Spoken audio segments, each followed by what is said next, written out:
Hello, everybody. Welcome to Strem. Brought to you by Stremmer.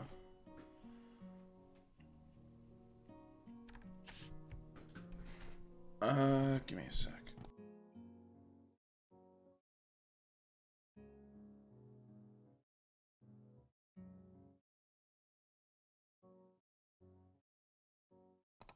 Okay.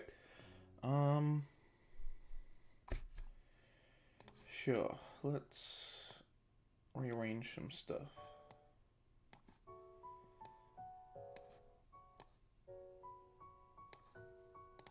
Okay. And let's get some water.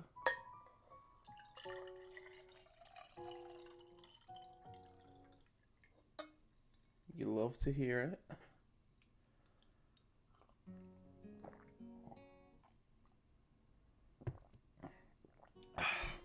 Alright. And let's go. So, something I thought I should do is that after I've seen an entire route and I've seen like all its context and everything, is that I should actually go back and rewatch the openings. Mainly just because I want to rewatch Rin's because I don't fucking remember anything about how her opening cinematic went. So, so we're gonna do Rin's and Hanako's. I'm just gonna rewatch them just to see like, whoa, do I notice anything now that I have extra contexts? Look, I just wanted to do it alright. Bitrate's shit because it's a visual novel stream, so forgive.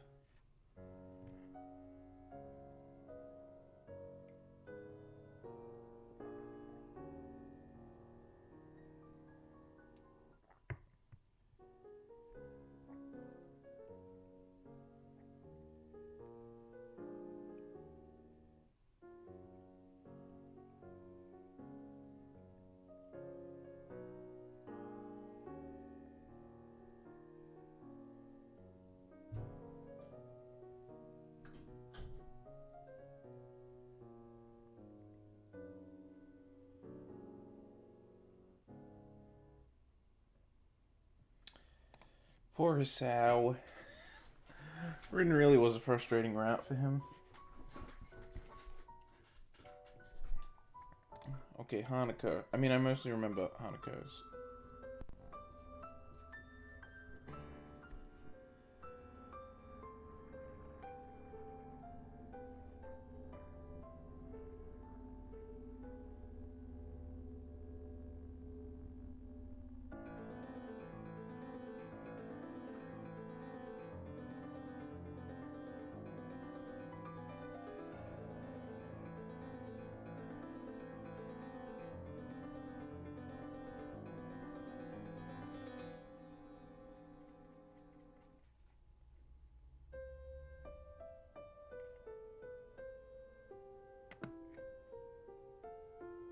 What is that? Oh, it's just a book.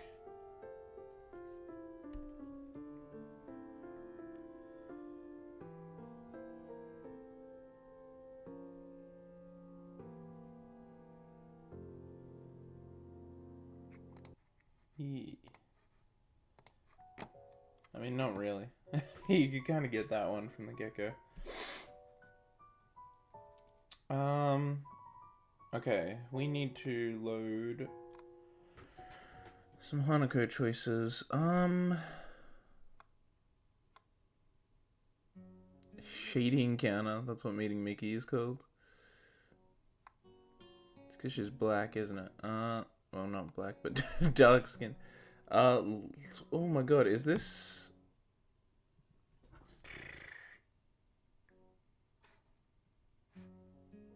let me check something.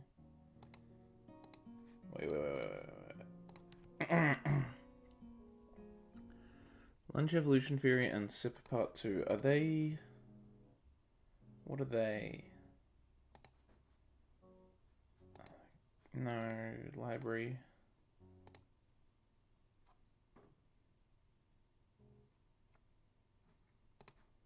So they're an Act 1 thing, I think. Yeah, that's sip part 1. That's sip part 2.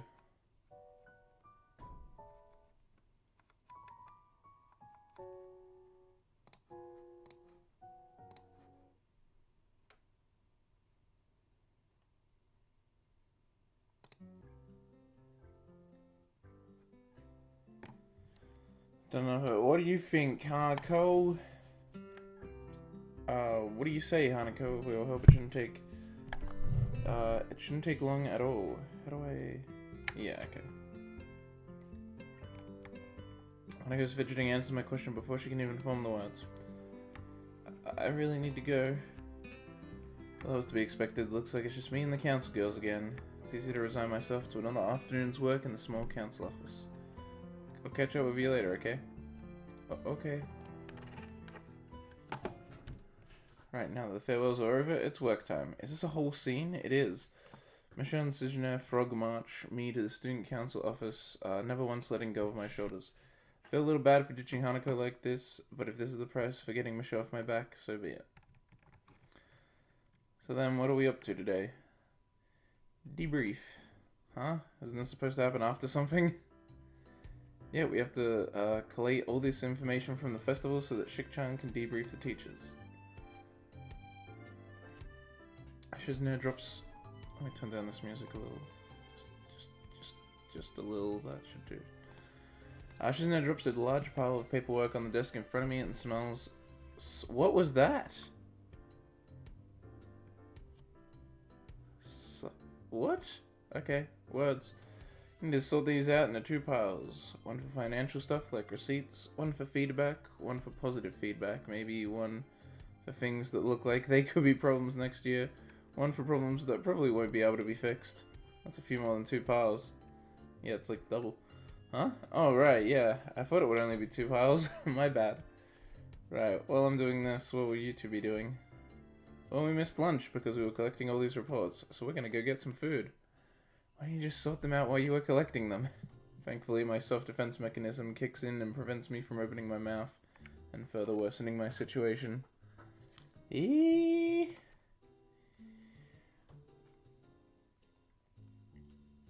How's that fair? I was fretting over the unfair distribution of work so much that I didn't notice that Shizune has kept on signing. If it weren't for Misha's outburst, I probably wouldn't have noticed at all. Shizune seems to be delivering a fairly long string of commands to Misha, and none of them look pleasant. Reaching a conclusion, Misha signs briefly to Shizune and then sits down at the desk next to me. Shizune waves to both of us before disappearing out the door. What was all that about? Shik-chan was worried that you'd got it all wrong, unless you were supervised. And since she can't tell you how you were messing things up, she's making me stay. Aw, bummer. I wanted to go with Shik-chan. But she's gonna bring us back some food. How good is that? Misha's flippancy is out of this world. From down in the dumps to on top of the world over some calories. It's hard to imagine how anyone would operate at that level. Well, it could have been worse. So what are we supposed to be doing? What a collation. I gathered that.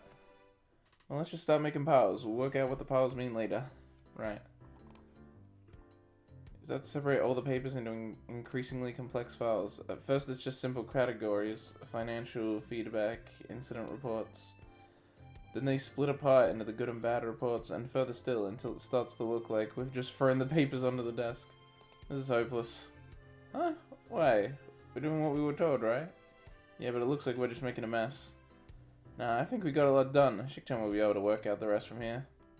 So I think we can stuff about here then. It's almost as if Misha's common sense left the room with Shizune. Still, there's no point in arguing. Anyway, what's the deal with you and Hanako? Deal? You were hanging out with her today, weren't you? What? A thigh-high color, black or white? Depends, but I tend to like black more. Why? What is this about?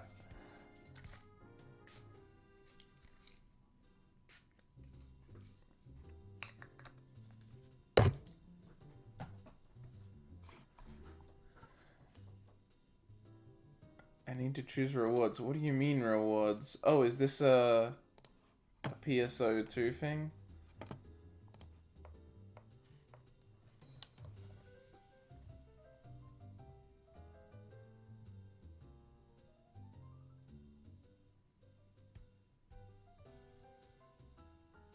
I see. Well, yeah, I mean, I prefer black. With a white. But striped master race. Have there been any fireworks? Any gossip that you're withholding from me? If I told you about my own circumstances, it wouldn't be gossip, would it? I guess not. We're just friends, I guess. Why are you so interested? Thought you and Shizune didn't like her. It's not really like that. You know Shik-chan and Lily don't get along well. Since you can't really get Hanako away from Lily, we don't talk to her much. That doesn't mean that I can't be concerned for her. What is there to be concerned about? No, she never hangs out with anyone else, right? It's no good, Hik-chan. If Shizune and Lily dislike each other because their personalities are different, then I hate to think how Misha and Hanako would get along. I mean, in one way or the other, we're all in the same boat here, right? Well, I guess. This one time, when she left class halfway through, Shik-chan went to the teacher and asked what was going to be done about it. He said that every student there here has special needs and that Shik-chan shouldn't worry herself about it. Hanako never does any group work, she just runs off. Isn't that enough to be concerned about? I guess you're right, she still hardly says a word when we're talking. Oh, that's more than I've been able to do. Shik-chan and I both tried when she started, but she got scared and ran off.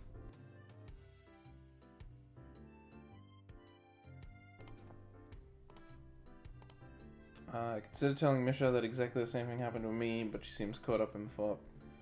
Listening to Misha without Shizune's influence is interesting.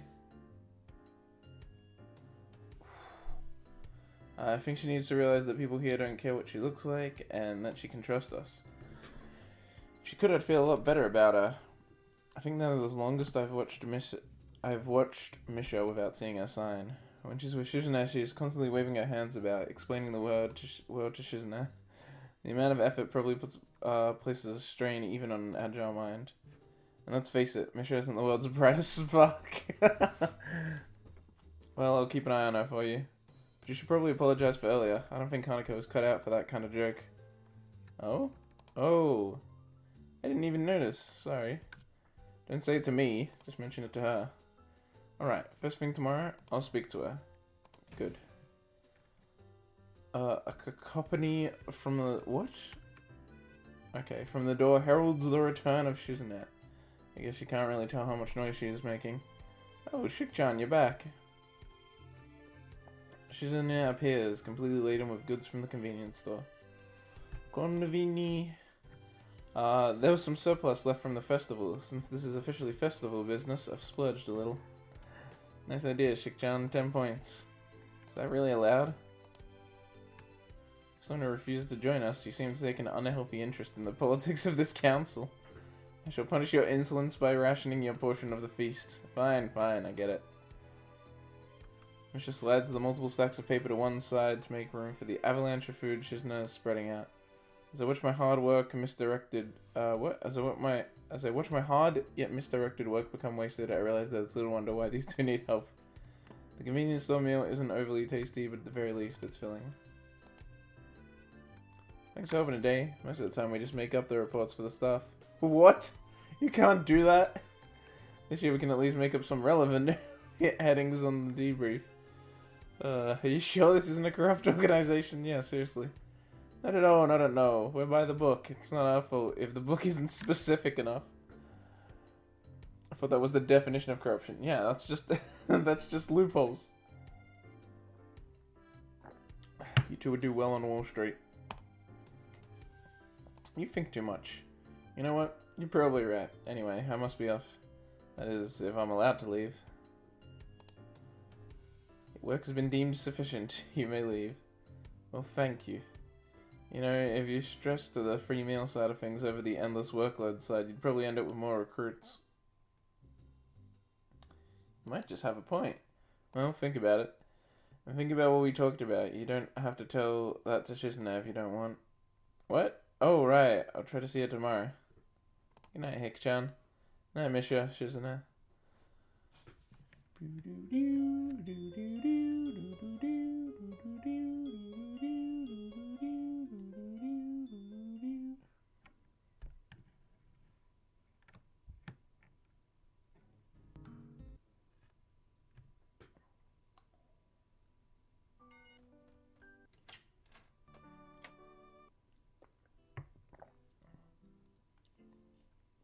What? Oh, interesting. I think back to my chat with Misha the other day. Is Hanako's behavior something to be concerned about, or is she just shy? Then there was Lily earlier this morning. The concern from both of them seemed to be genuine, and they know the situation better than I. But really, how could I possibly help? Is that really... No? I'm no plastic surgeon, so I can't really help her appearance, nor am I a psychologist who can make her more sociable. So what the hell do Lily and Misha want me to do? It's frustrating. Hanako and I are quickly becoming friends on of our own accord, and because of that, it's like everyone wants me to solve all their problems. And I have no idea how to do that. No one can cure my heart, nor Lily's eyes, nor anyone who is here in this school. Well, I guess this was made in 2012. But you can... Blindness is starting to have cures. There's like that thing that one guy... I don't know how many people have this, but I do know one guy's at least done tests of it, where they like use a camera or something and they like inject it into your brain and shit. It's like electronics being plugged into your brain, and it basically gives you sight, kind of. I think there's no color and some other stuff, but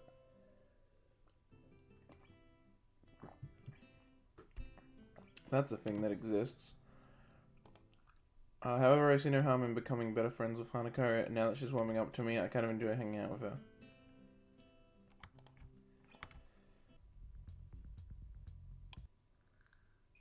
Genji.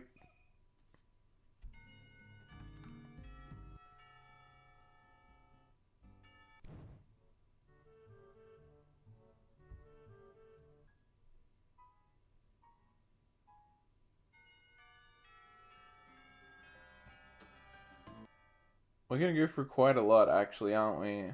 Because there's like no choices in Hanako's route. I just remembered that. Whatever, we'll keep going this way just in case. Actually, we have one here, I'm pretty sure, with Miki. Yeah. This time we'll deny it. I don't think so, we're just friends. I thought I discovered something nice for a moment there. Understand. Girls and guys don't need to be boyfriends and girlfriends after all. What she says is true. Even if I do have feelings for Hanako, right now we are good friends, and I don't want to mess that up. But I also want to be more than that for her. It's hard.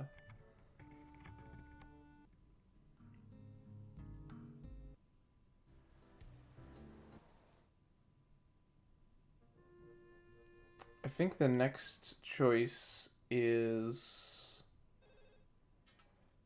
whether we stay or go with Hanako.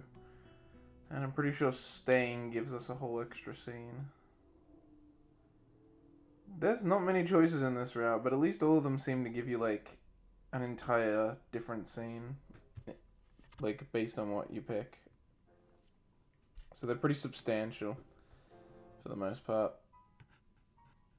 As opposed to Rins, where, like, you have the most choices out of any route, but barely any of them matter.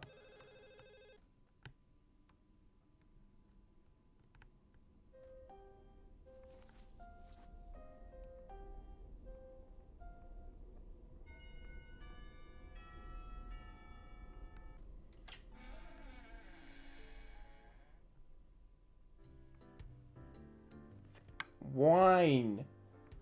Akira!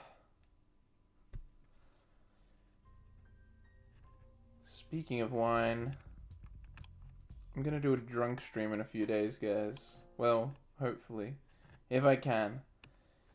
If I can. Drunk karaoke. It's gonna be great. Yeah, assuming I'm able to get into a situation wherein it's okay if I'm drunk and singing out loud within the house, aka no one else is here, then it should happen. And there's going to be a few chances for that within the next few days. Because the person who spends the most time at this house will be gone for a couple days. So assuming the other people also leave during that time, I'll be able to do a drunk karaoke stream because it won't matter if I get all drunk and sing out loud like an idiot. How about we call it a day? Imagine being this fucking dull that you legitimately pick this option. I don't know about you, but I think I'm gonna try and take a nap. My head is killing me. Judging by Hanako's instant relief, I can only assume that I've guessed right. I don't think she wants to be out and about. Wordlessly, she turns and heads back for the school gate. Yeah, let me enable her unsociability instead of trying to help it. We walk all the way back to the dorms together, stopping awkwardly at the spot where we need to part. Well then, goodbye. Do you want to have some tea or something later? How about a game? Hanako shakes her head embarrassedly. I'm tired. Maybe tomorrow. This is the same as before, isn't it? I suppose she would be a bit of schoolwork to catch up on. She missed a few days of lessons after all. Homework, thanks for reminding me. I've got a stuff to do as well. I guess we'll see you tomorrow. This is all the same. See us out. It's just logged differently, I guess. Before I can say goodbye, Hanako turned and began walking towards the entrance to the female dormitory building. Look at the door, she disappears for tomorrow will be a better day. It's probably just because the background is daytime that happened, I think, is why that counts as different dialogue, even though it's very much not. Whee!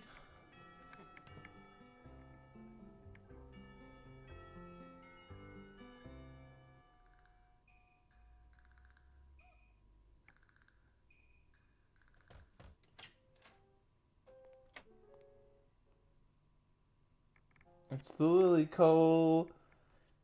Okay, so this is part of, trust my own judgment is actually part of getting the bad end, so yay. I mean, I have to pick all the side options anyway, but yeah, this one will help us lead into the bad ending. I listen carefully to what Lily has to say, but I can't bring myself to agree with her. Hanako is a delicate person at the best of times, and after what happened when her birthday was brought up, I think this is the very situation where we should be leaving her alone if she's deliberately secluding herself. Wow, what a fucked up thing to think. Feels like Lily has a very definite image of how best to deal with Hanako in her mind, though. Not just how, but in all the time that I've known the two. I'm all over the best course of action in my head, and find myself trying to verbally agree with Lily as softly and as ambivalently as I can. We make some small talk afterwards, but neither of us really has much stomach for it in the light of recent events. We say goodbyes before I hang up. I want to talk to Hanako myself to help her as best I can. The best thing for her right now would be to have someone close to her, not to be left alone. I wrote my knuckles thrice on Hanako's door. As expected, there's no answer. I briefly considered knocking again, but I know for well that I get the same result if I did. Resting my hand on Hanako's door handle, I try and prepare for what I want to say to her. Try as I might, I can't really think of anything worth saying. I want to comfort her, yes, but I have no idea how to do that. That alone is almost enough to stop me. I told Lily that I would, though, so I feel I have to follow through whether I'm confident about it or not. I turn the handle downwards and a large amount of hesitation. It doesn't move far, though, due to the door being locked. Hanako? So she really has locked me out. After everything that happened between us and the time that we spent together, she shut me out completely.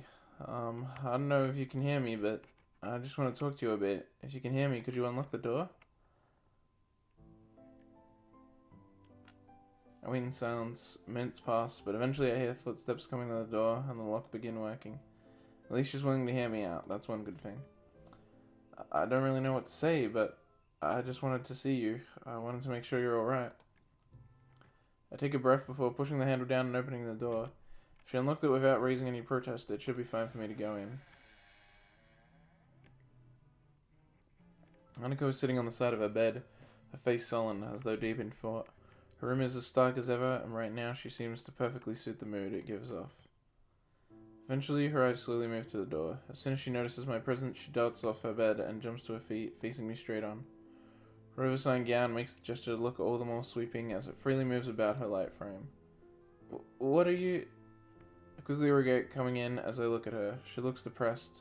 That's a tinge of anger behind it, so she can make this kind of expression as well. I just wanted to check that you were alright. I thought it would be okay, since you unlocked the door.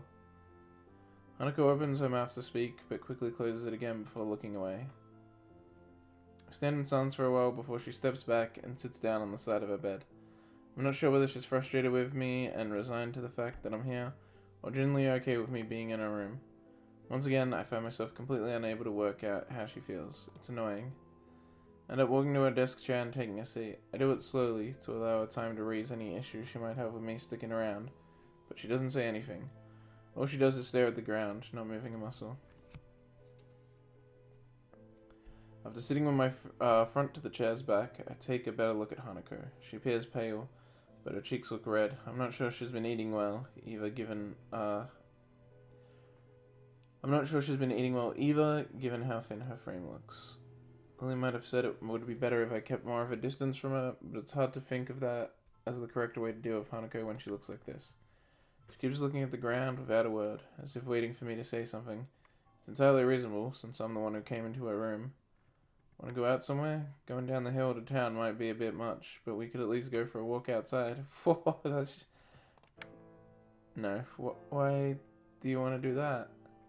I was just thinking that it might help you a bit. You spend so much time inside, your skin's gonna get as pale as Lily's before long. I snort in amusement, expecting Hanako to do the same, but she gives no reaction. She just goes back to looking at the ground. If you don't want to go, I don't want to go either.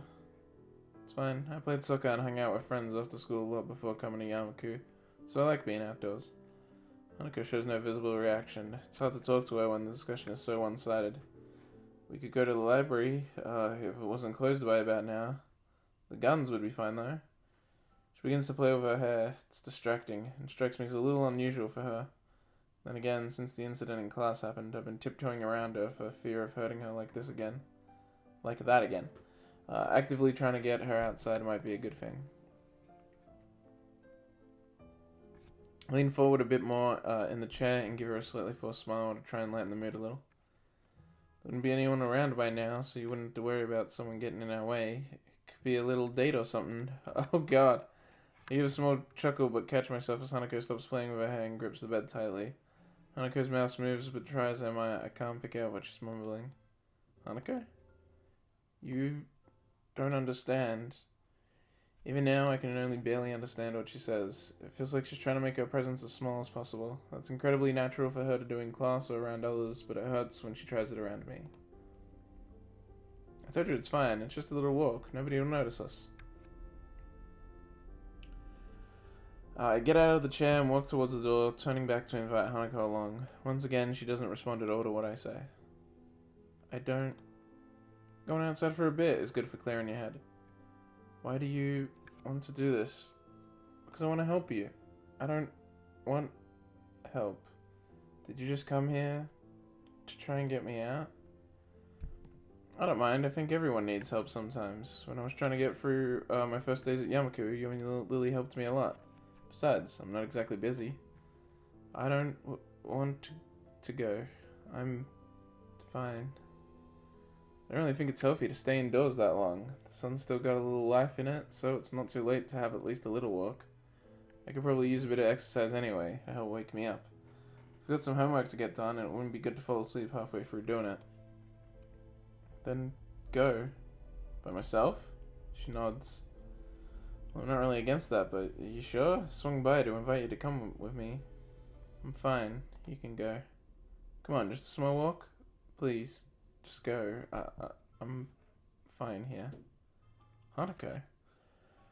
I try to look at her face to gauge her feelings, but her expression is wooden, as if it was so carefully arranged that a single movement might cause it to collapse. Well, if you want to stay here, maybe we could play a game. Just leave, please. I don't want to do anything right now. Surely there's something you want to do. It must be boring sitting here in your room alone. I want you to go. Come on, you don't have to be like that. I just want to spend some time with you. Lily and I are worried, so... You talked to her? Yeah, we were on the phone just a little while ago. We're both really worried about you. Hanako mumbles to herself again. It's increasingly disturbing. Hanako. I'm telling you. Please, go away. You don't understand anything. If we just had to talk, you could tell me what I don't understand. I just want to protect you. I don't really see... Get out.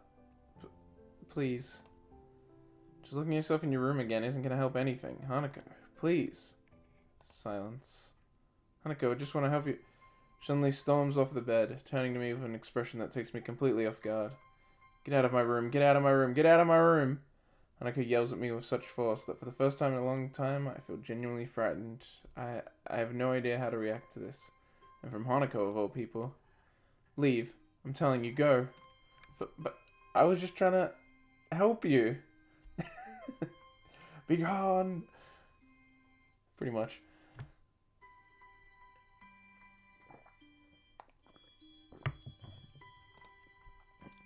I know I need help. I know I'm broken. I don't need you to tell me that. I never said you were broken, or anything like that. It's written on your face. It's written on Lily's face. It's written on everybody's faces. I see a therapist every week. Lily dotes on me as if I were a child. And now, even you?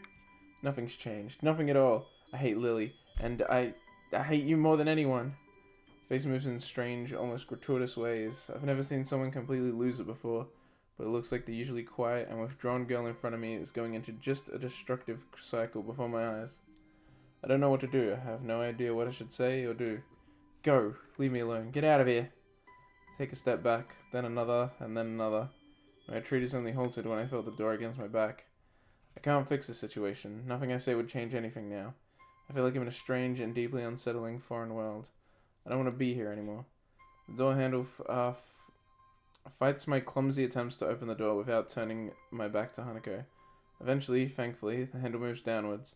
I open the door as fast as I can and almost leap backwards through it. As I go through, I keep my eyes on the girl in front of me. She's not broken. Hanako isn't broken. If she was broken, then I'm just as broken as she is after all that's happened to me. Lily only ever did the best by her, and I only ever tried to protect her as best I could. Hanako looks down, all her energy spent. Now that I've stepped out of her room, the worst of her fury is gone. But even now, I can't bring myself to argue with her. It's not just the deep shock at what she said. It feels like something else is stopping me. Something deep that makes me physically sick. Without a word, I slowly shut the door. The creak of the old hinges sounds almost deafening. With a final thud, the wooden door closes. The Hanako that I felt I know disappears behind it, and only faint orange silvers of light peek around the very edges. I feel numb. Without anything else to do, I begin to walk back to my dormitory room mechanically, placing one foot in front of the other while barely registering a thing around me. My mind keeps ticking, questioning everything that I thought I knew about Hanako. But one thing is not questioned, that shutting the door brought a close to more than that single visit.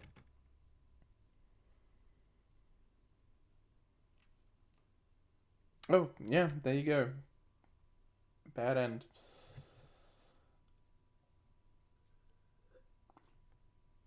There is, I believe, one more bad end we can get, or maybe it's a neutral end. I'm pretty sure. I'm pretty sure there's one more end. I think. The wiki for Hanako's route isn't the wiki page for Hanako's route isn't as detailed as Rin's route. So it's a bit harder to tell. It doesn't clearly exactly explain what goes down. But you know, I'll allow these credits to roll before we proceed.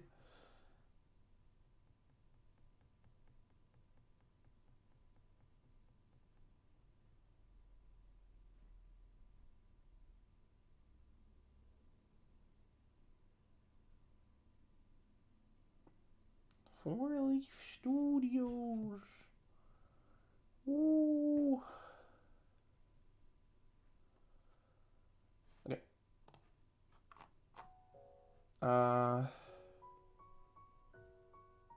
Faraway presence?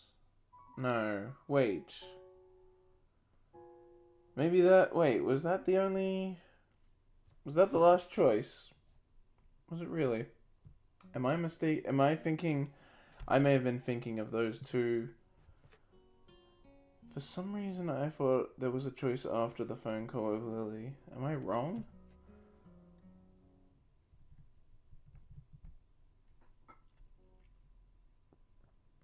Or does Hanako's route only have two endings?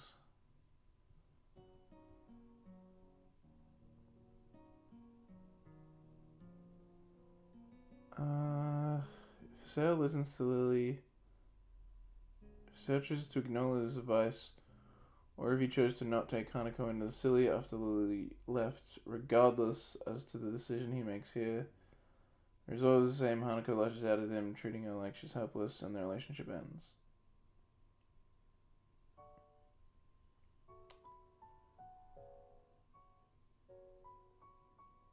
Okay, so...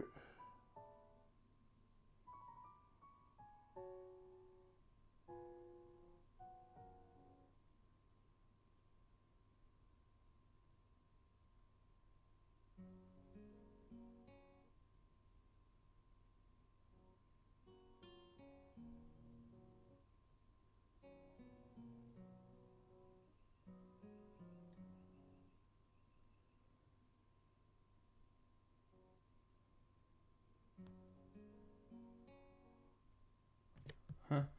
I guess she only has 2 endings? I'm gonna double check if she does, though.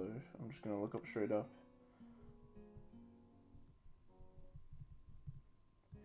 Wait, I could just probably...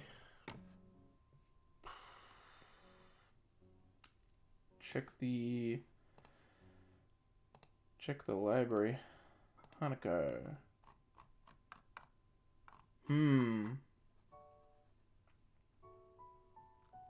There's something missing here.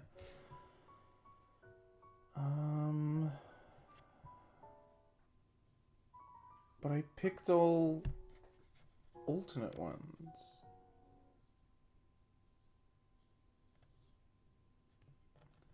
Sao tries to pull Hanako out of her room with startling results.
Okay. So yeah, that's her bad end. Does she have a neutral end? Neutral endings. Oh no, only 3 people have neutral endings. Rin, that's either Shizune or Lily. And... oh wait, hang on. Yeah, this is Hanako, isn't it?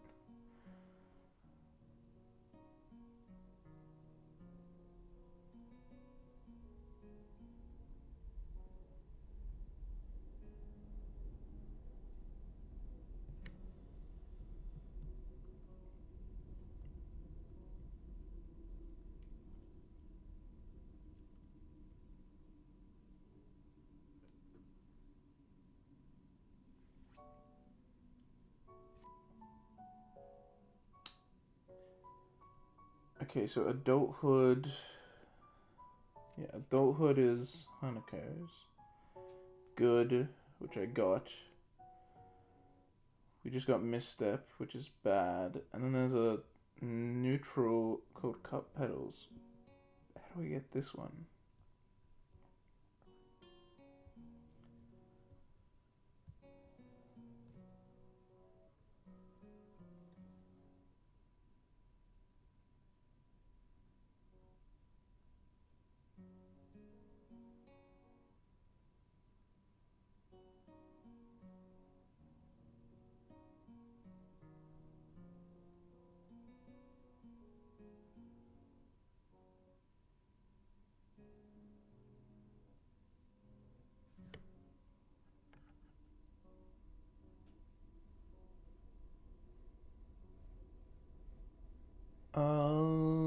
I'm really confused.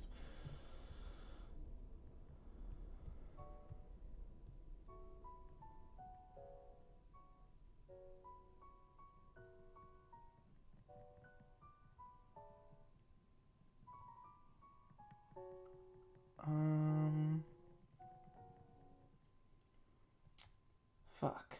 No, that's not gonna work.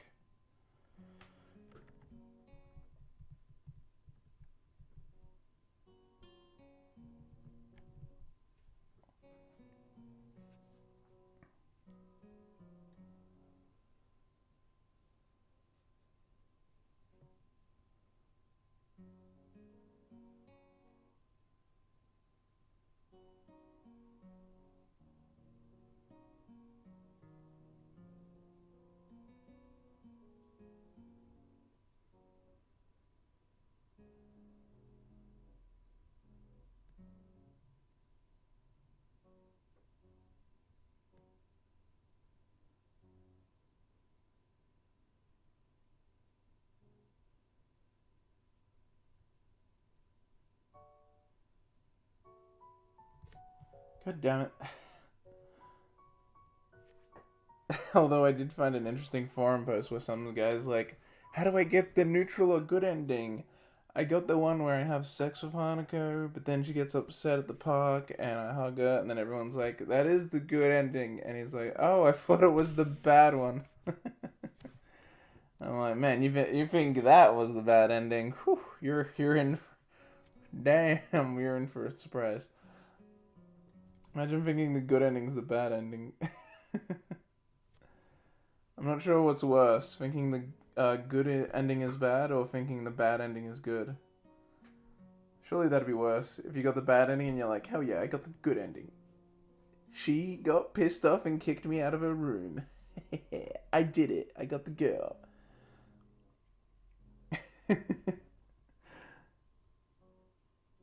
uh...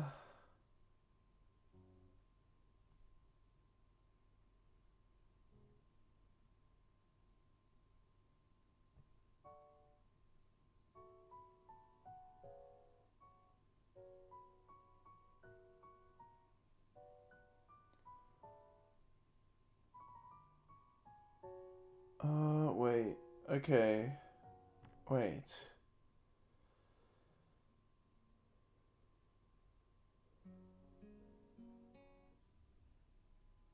Okay, so I think faraway presence is the...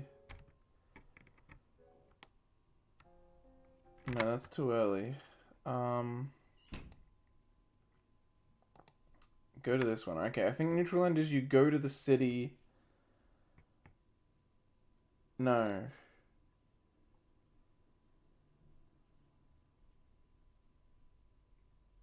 I think you go to the city and then trust your own judgment, I think. Clearly the good ending would have been a real hot take if it was the good ending. Yeah, could you imagine? But I do find that really funny that the guy thought the good ending was bad. It's like when I got the good Rin ending and I'm like, well, that was the good ending. And then some guy in the chat was like, wait, really? And I'm like, yeah. Okay, so I think I then trust my own judgment here. So I made the right choice earlier, but then the wrong choice now, and I think that gets you neutral. Doing both right gets you good, doing both wrong gets you bad. Doing the first one right and this one wrong gets you neutral. Because if you do it the other way around, if you get the first one wrong, then it doesn't matter what you pick here, you're always wrong if you don't go to the city. Listen carefully to what Lily has to say, but I can't bring myself to agree with her. I want to be with Hanako more. I want to be a better friend to her, to support her when she needs support, and to be there when she most needs people. I think that now is one of those times. The memory of the store owner we met in town together still puts me off. Anyone who takes even the slightest glance at Hanako ends up staring, and to fault them for it would be completely hypocritical given my own reaction. I don't like my own scarring either, but at least I can cover it up with something as simple as a shirt. I can't imagine a life where every day would be spent trying to hide myself as much as possible. And on top of that, Hanako doesn't even have people around her that would support her no matter what she looks like. I live away from my parents, but I can still contact and visit them when I wish. I'm all over the best course of action in my head and find myself trying to verbally agree with Lily as softly, and as ambivalently as I can.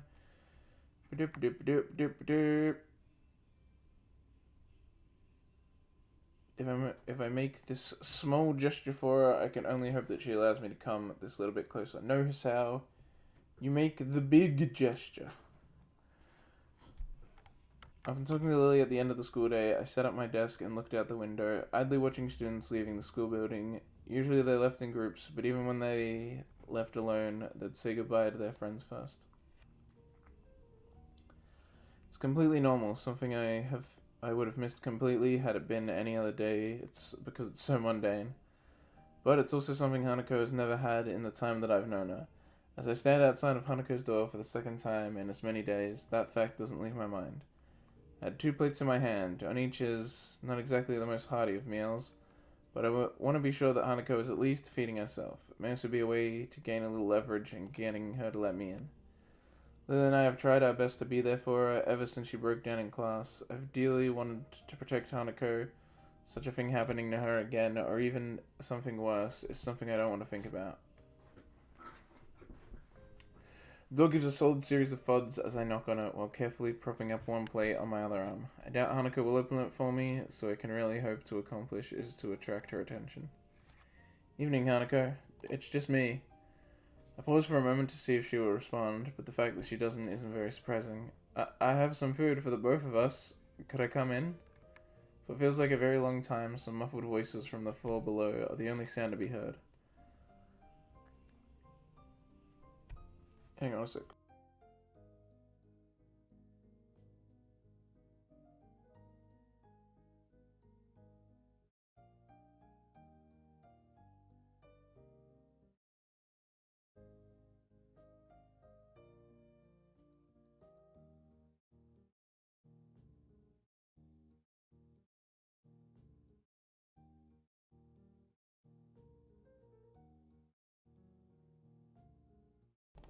Alright.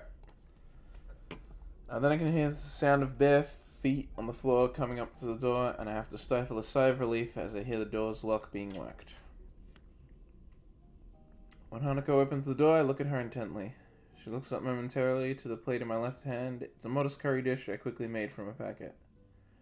Her eyes move to the plate in my right hand, which holds the same thing, before looking down again.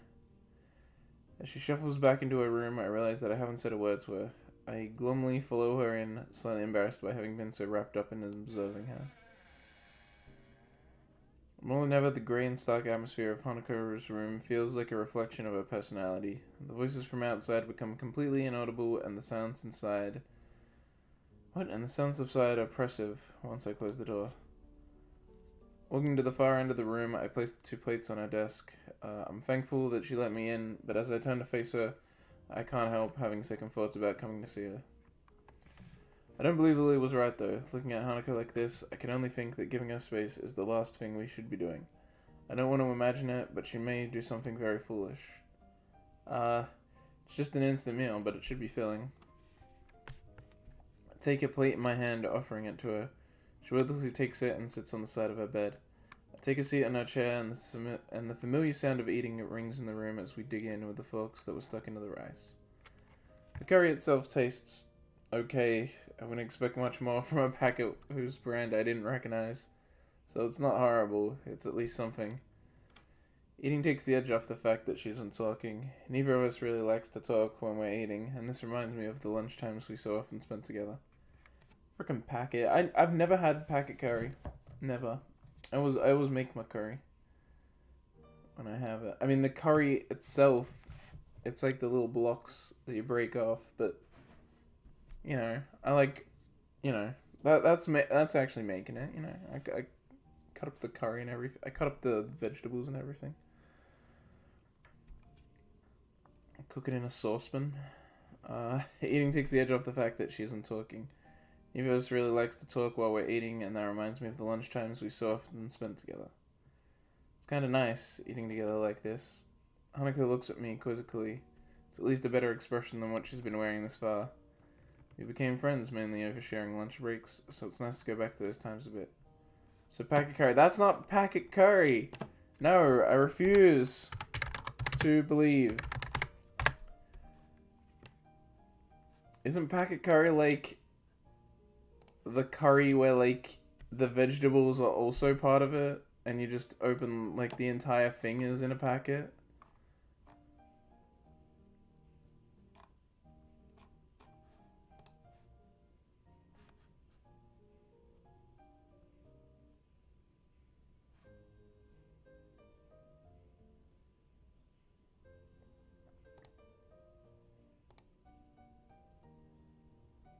Right?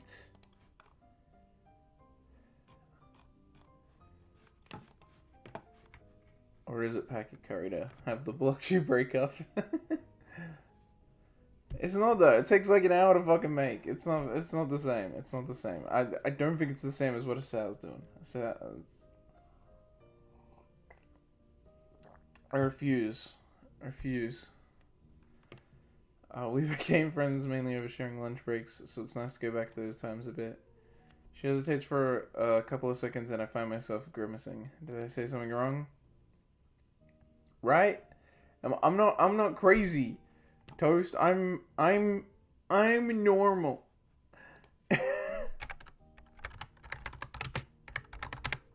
Packet curry. What happens if I look up packet curry? Fuck. The second result is the brand I use. Shit. Fuck. God damn it. No. Ah, fuck. Why? Well, what the fuck is making curry then? How would you even make that sauce? Shit. Look. Yeah, I cut up the vegetables. All right. I put the meat in. I cook up the meat. Yeah. Meat. I put the meat in. I cook the meat. I cut up the onions. I cut up the carrots. I cut up the potatoes. Chuck them in. I put the water in. Simmer. Put the curry blocks in and mix. That's more effort than than Hasao saying he put in. All right, so fuck off. It's not the same. It's not the same. I refuse to believe it's the same. Eventually, he smiles and nods. I'm normally very encouraged by this, but a smile looks strange. I can't quite put my finger on why.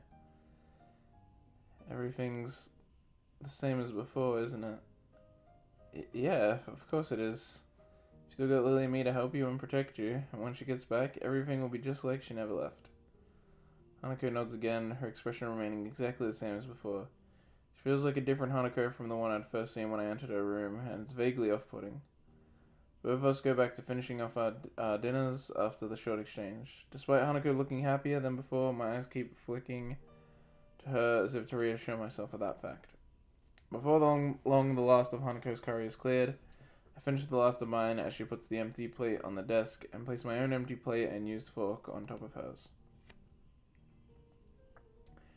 I briefly wonder what I should say despite wanting to avoid another awkward silence or the prospect of leaving our room. After so short a time, but Hanako is the one to speak up first.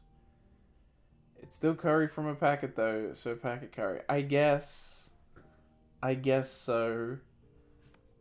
But no one fucking makes their own curry sauce, alright? Sal's doing like real low effort shit. I at least cut up vegetables and like, you know, and cook it all together and cook meat and stuff.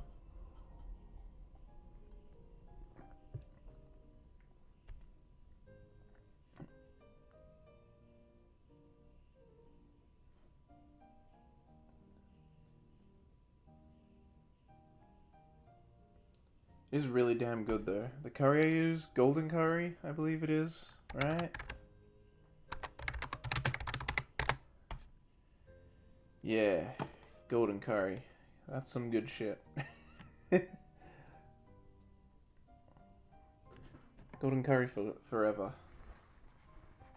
Curry paste? I mean, isn't that kind of the same thing? Or do they make the curry paste?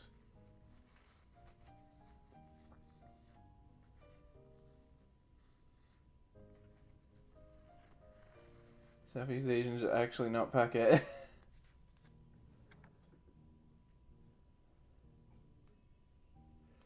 Southeast?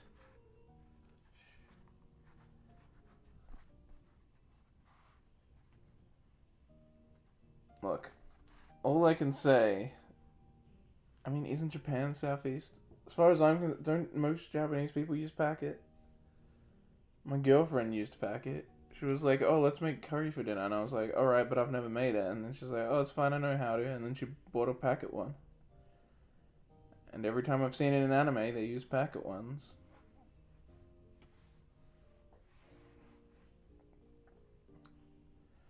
Or does Japan kind of count as its own thing in Southeast Asia? Is like what? Korea? I don't know. It's in the south and the east, depending on where you are.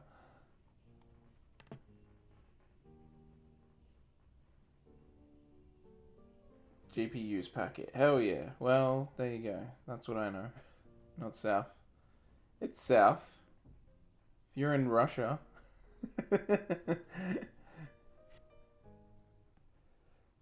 I don't know.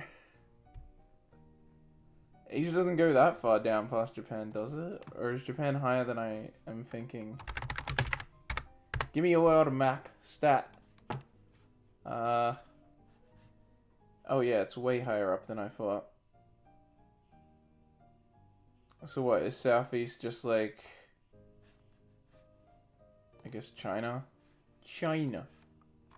Well, some parts of it. The lower parts of it. What would it be? Like Thailand? Laos? Vietnam? Is that Southeast?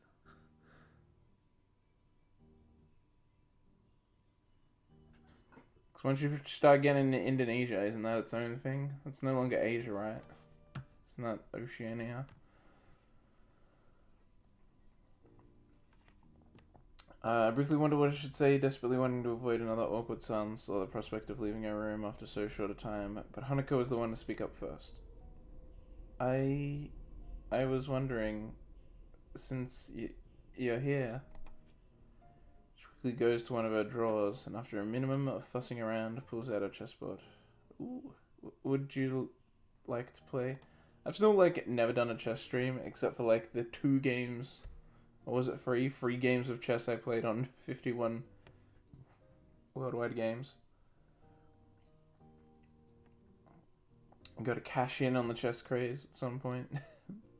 This time I can stifle the sigh of relief that escapes my lips. Oh, wait, I can't? I can't. I hastily agree, and Hanako promptly busies herself setting up while I get off the chair and take a seat on her bed. Once again, Hanako is willing to let me into her world, with so simple a gesture as a game shared between us. I guess I was just winding myself up for no reason. After the board is laid down on the bed between us, we finish placing our respective pieces on it. Throughout our friendship, we've never exchanged that many words. When we're like this, though, I see that perhaps we never really needed to. Just a simple book or board or meal between us is enough to bridge that distance. I make the first move, just as I've always done. This is the way our friendship was, and this is the way it'll probably always be. Something definitely feels different about her, though, and I can't quite grasp what it is. I look at Hanako intently, but I can't work out anything from her expression. As physically close as we may be, it feels like we're further apart than ever. Hanako is a fragile person, though, and I would never want to hurt her. That was also the way things were, and the way things between us will probably always be. Neutral ending. Stagnation.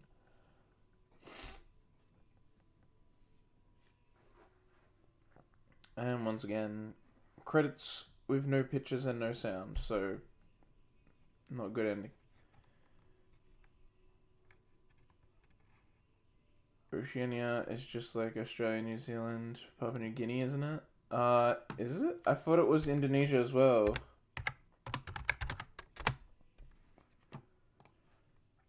Oceania is a geographical region that includes Australasia, Malaysia, Micronesia, and Polynesia, spanning the eastern and western hemispheres.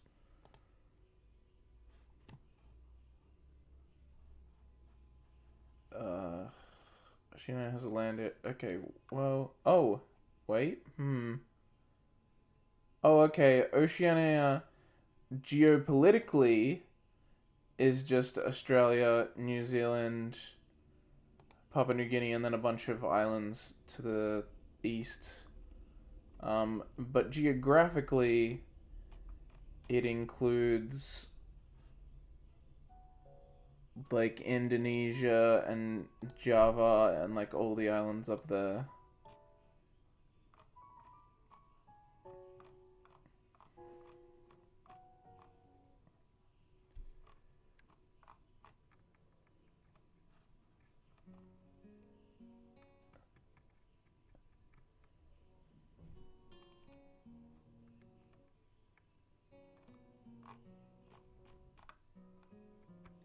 Yeah, it's like what? Australia, New Zealand,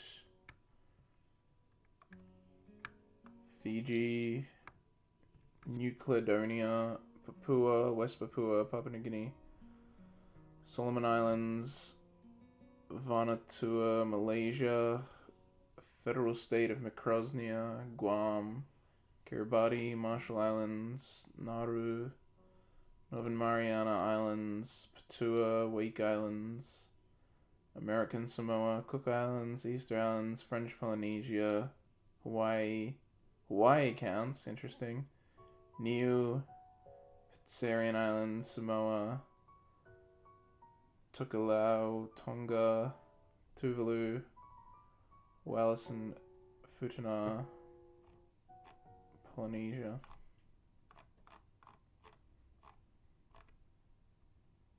Yeah, okay, Hawaii counts. Didn't know that. Yeah, Samoa. Interesting.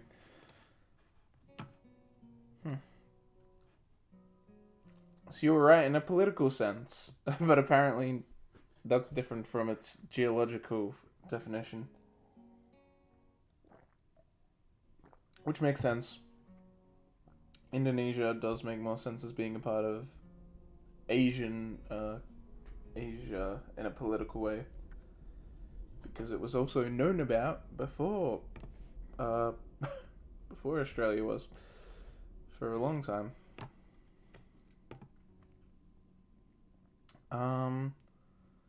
So I think that's everything, right? Yeah.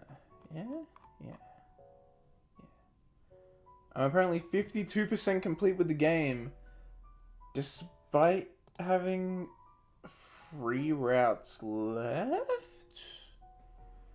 Oh, I guess that's because all this Act 1 stuff would be boosting it a bit. But by that much? I think Rin's is the longest, so that might be why. Hanako's was a lot shorter than Rin's. I wonder if Rin's is just the longest. I know it has the most choices. Does that make it the longest? I don't know. Had a really long Act 2 compared to Hanako, so maybe everyone is shorter than Rin. Who knows? I'll be doing Shizune next. Cute deaf girl next. Should I do it this stream? This stream's really short actually if I finish now, because it's only been an hour. I guess I will start Shizune then.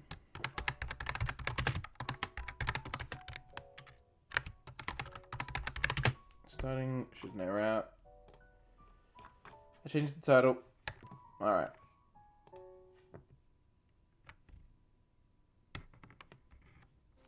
Let's go.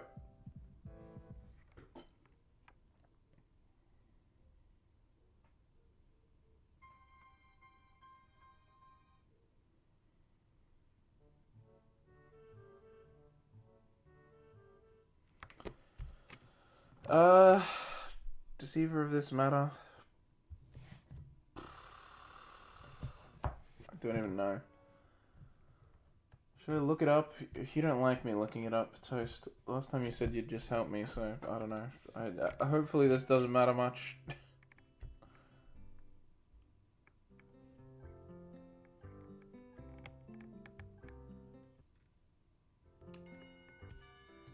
I know that... Here we go.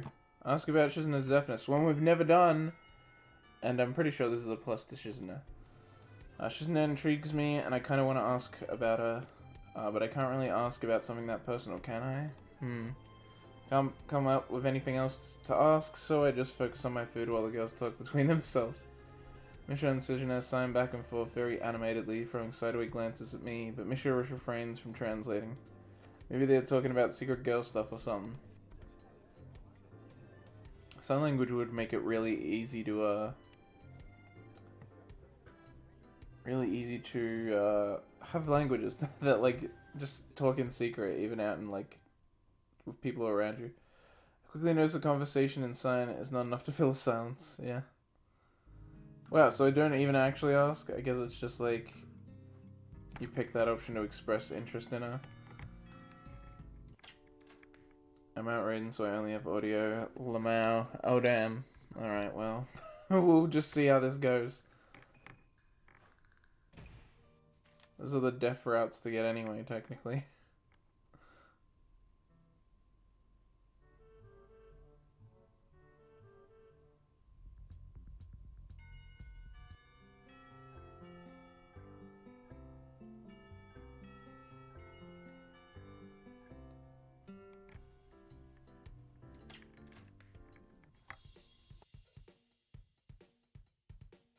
Sorry, I had to sneeze. Oh, okay, well, you know what, I'm gonna look it up.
Okay, attack aggressively, apparently, is the best choice here. Which I've also already read, so we'll just skip through this. I think on my very first playthrough, I got really close to getting on Shizune's route. Like, really close. I think I probably would have ended up on it if I hadn't been an asshole right at the end of my first run. Because, like, I was like, oh yeah, Misha and Shizune, like, I was being friends with them, and I'm like, they're my friends, so I kept being nice to them, and so I think I almost ended up on that. Sorry, didn't mean to startle you. Apparently.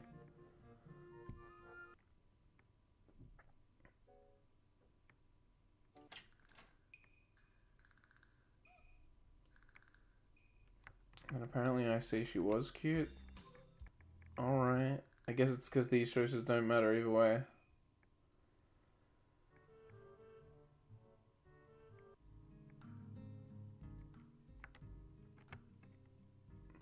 Wait for Shizune and Misha to come to a decision.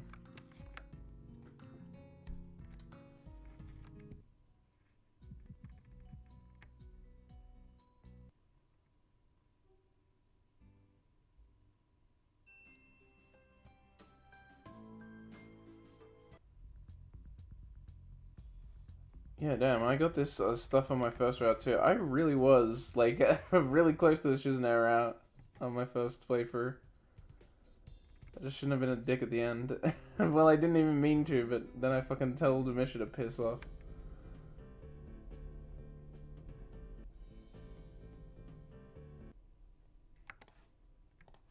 Look at Rin. What a cutie. Let's just do Rin route again.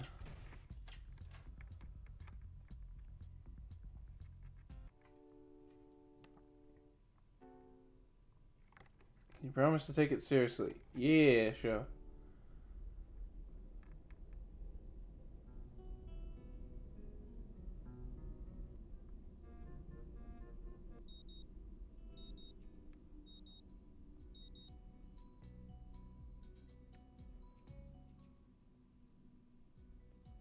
Man, I've really read a lot of Act 1 already.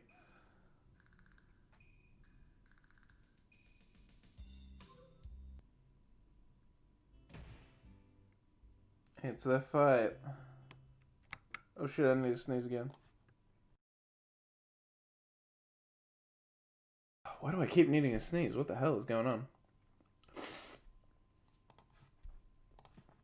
Oh shit, my nose is gonna get runny. Damn, that sucks. I can't stream with a runny nose. Don't drag me into this. I've done my part.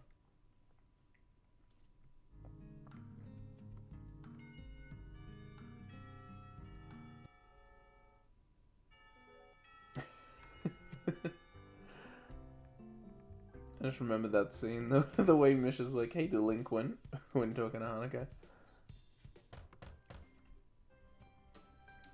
Damn, I really was so fucking close to the Shizune round. Holy shit.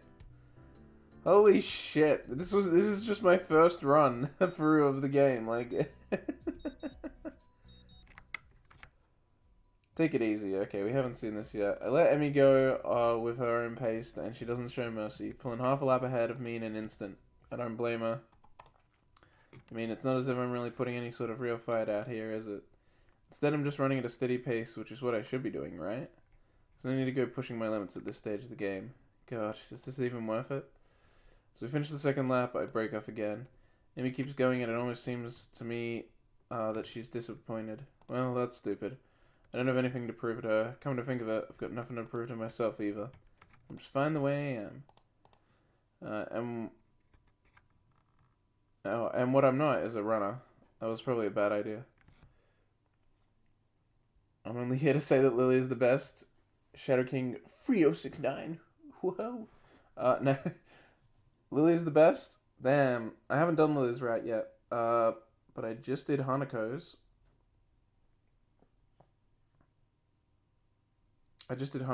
So I know, like, a fair bit about Lily. She's pretty cool. But yeah, I haven't done her route specifically yet. I'm gonna do it after this one. After Shizune, I'll do hers. And thanks for stopping by to the stream, even if all you do is proclaim your love for Lily. That was probably a bad idea. Maybe there's something else I can do instead of this. Getting up this early sucks anyway. There's gotta be some other way to keep healthy. Walking, maybe? Nice afternoon walks. Yeah, that sounds good. Running isn't for me. I'll wave to Emmy and head back to my room. I'll think of something else later. Is this just... yeah.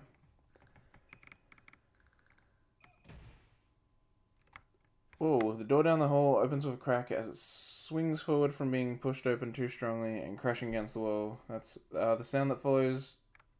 What? The sound is followed by a peal of bubbly laughter, and I instantly know who it is. At the noise, Kenji disappears into his room like a ninja, slamming the door shut, just as Shizune and Michelle walk over. The former taking small, efficient steps towards me, while the latter more or less bounces off the walls. Tried to do the same as Kenji, but it's too late. Michelle puts her foot between my door to prevent me from closing it, so I have no other choice but to let them in. Kenji! You gotta save me! The feminists got in! Kenji! Hi, Hick-chan. Hi. Hi. What are you two doing here? Wonder if the pause between those two sentences was what? Politely long enough. Hick-chan, that's rude. We came to pick you up. Did you think we thought, what? Did you think we thought you were going to escape and came to make sure you didn't? Surely not, Hick-chan. Yeah, I didn't say that that's what you were here for. But now I know it's exactly what they're here for. It's time for the student council work. Yes, it is. Aren't you happy, Hick-chan, to be able to help the whole school? You're like a hero. The future generations will tell stories of this day. The women are coming to kill me, Kenji. They got into my room, Kenji. Interesting. I don't think joining the student council would be a heroic deed worthy of Hercules. Well, I guess I did promise, so... I've neglected Shizune, and only now do I notice her in the corner of my vision, peering around my room over my shoulder, analytical eyes darting from object to object. This is kind of intrusive. The feeling of being exposed crawls to what? Crawls in my balls? What the fuck? Luckily I didn't have any dirty laundry on the floor or anything like that. What a fucking weird thing to say. What is it, Shik-chan? Yes, yeah, this is Hick-chan's room. We haven't seen it before. I didn't even realize. It's kind of plain, but Hick-chan hasn't had time to decorate it yet. Isn't that so? What are those? She points to my collection of medications on the night table. I don't really want to talk about it with these two. Apparently, well, I guess, yeah, dodging the subject is better than kicking them out. It's nothing. Quickly step over. Oh, I should have saved. Fuck, I should be saving so that I have Act 1 saves ready. Because I don't have many Act 1 saves. I still want to get all the Act 1 dialogue, even if it in the end means nothing or leads to death. I guess I can just always speed through Act 1, but it's like, Act 1's complicated. It's got a lot of branches. I quickly step in front of them, trying to hide the stuff behind my back. Shizune takes a step back, looking suspicious, but it's an expression not without concern. I hope if I avoid it, she'll understand that I don't want her to keep prodding me about it. Really, what are you hiding, Hick-chan? Nothing. Is that so? I realize I can't really squirm my way out of this. They are nosy by nature, and hiding it is just going to bequeath their curiosity more. Yeah, okay, it is something, but I don't really want to talk about it, okay? Not yet. Can we just put that aside for now? As Mr. Translate, Shizune stares at me hard with her eyes, focused and analytical as ever, peering at me curiously over the rims of her glasses. Fingers press against each other thoughtfully, as if she's weighing the value of pursuing this further than necessary against the interest of disrespecting my wish. I guess against the insult of disrespecting my wish. Her expression finally melts into a slight smile, and she signs something to Misha. Okay, then we'll wait and become better and better friends, and one day, when you feel like it, you can tell us about it. Both of them smile widely at me, and I feel shocked and a little stupid about being like this. They are not stupid, and probably can at least halfway guess what's going on with me, and such simple, kind words. I feel relieved that they don't think any worse of me, even if I'm like this. Even if I'm not like the rest here, even if I can't be at ease about it. Seems that behind the obnoxious, mischievous act, both of these girls are really kind and good people. That's what I think. Thanks. So you want me to help you out today, right? Since I'm one of you now? Yep. After class? No, now. Now? But what about class? You were gonna skip again? Ha ha ha ha. It's for the common good, so we sacrifice our math lessons. And maybe the social studies too. Well, I guess I'm fine with it. Awesome, Hick-chan. You said it, okay? Remember, I'm fine with helping out. That's what you said, right? Yeah. That tone. I suddenly regret saying it. Okay, are you ready to go then? We can go to the office together. No, you're probably gonna make me carry all your stuff for you or something. Don't be silly, Hick-chan. We've never walked to school together, Hick-chan. I almost want to ask why we would, but then it dawns on me. The both of them consider me their friend, like Misha said before, and they want to become better friends with me even. It's weird. I've never really thought about them that way, or any of the people I've met so far this week. Is it really so easy? Just like that? Okay, let's go then. Hey, as I said, when I did Act 1 originally, I considered them my friends, which is why I got so close to the Shizune rap, but just missed it. Probably because I pushed it on the field and tried to get Emmy. I didn't even do that as like an Emmy thing. I was just being how I would be normally. Shizune grins craftily and puts her hand behind her back. Ha ha ha. It's great, Hick-chan. Okay, but first, you had a really great idea. Hick-chan liked it a lot. So, it's time for a game. Oh no. Hick-chan is holding a 1,000 yen note in one hand. Hick-chan, if you guess which one, you can have it. If you don't, I'm carrying all our books to school. Right, Hick-chan? Right? She and Shizune exchange nods. Wait, did she say... No, Hick-chan, not Hick-chan. Okay, Hick-chan. There it is. Get ready. God, it's sometimes tiring reading our fucking dialogue. Hick-chan, Hick-chan, Hick-chan, Carrying 3 books instead of 1. I think about the day that's ahead of me, of us. I can see students walking back and forth through the courtyard, probably in preparation of their own projects. The festival is practically here. That means there are only 2 possible reasons that my help is required. If there is only a small amount of work left, and they just want a helping hand to wrap up the mundane final checks that are obligated to do, Well, there is a ton of work left, and Shizune is putting on a calm face as a torrent of built-up procrastination work threatens to kill us all. Once inside the office, I look around and see that it's deserted. I guess that means there isn't a lot of work left, huh? Since there's no one here. And all. It's always like this, Hick-chan. This confirms what I had thought before, but I've never actually been able to confirm definitively. Shizune and Misha are the student council. The whole student council. Damn, so it's true. The student council is really only you two. Shizune looks as if she's stuck wondering whether to be ashamed or explode with anger. And Misha is equally divided between laughing and trying to stop her. Well, that, Hick-chan, you'll be happy to know that since it's just us three, we won't have to do a lot. That does not make me happy. But it seems to make Shizune very happy. Wahahaha, Warrior Misha. Just kidding. Work turns out to be sorting and double-checking the considerable amount of paperwork necessary for an event such as the school festival to get done. Bureaucracy is a mind-boggling thing, but we managed to finish it just when the lunch bell ring. Okay, now that we're done, we can relax a bit, but not too much. We have lots more to do in the afternoon. It's actually not that much work, Hick-chan, so we can afford to enjoy a little lunch first. The two of them produce a small array of plastic containers, seemingly out of thin air. It's chicken cutlet with tomatoes and soybean sprouts. Doesn't it sound delicious, Hick-chan? It was just made this morning, and it's still warm, so eat. Take out one of the containers and open it. It looks nice and certainly smells good. The fact that I'm really hungry adds to that even more. Wow, this looks great. Where did you get this? That isn't important, Hick-chan. I bet Shizune fucking made it. There was supposed to be a stall selling lunchboxes, but the girl who was to run it suddenly said she couldn't do it. Hick-chan said, "What a waste. It was a lot of work to trick Hick-chan into making this." What? Hey, what the hell?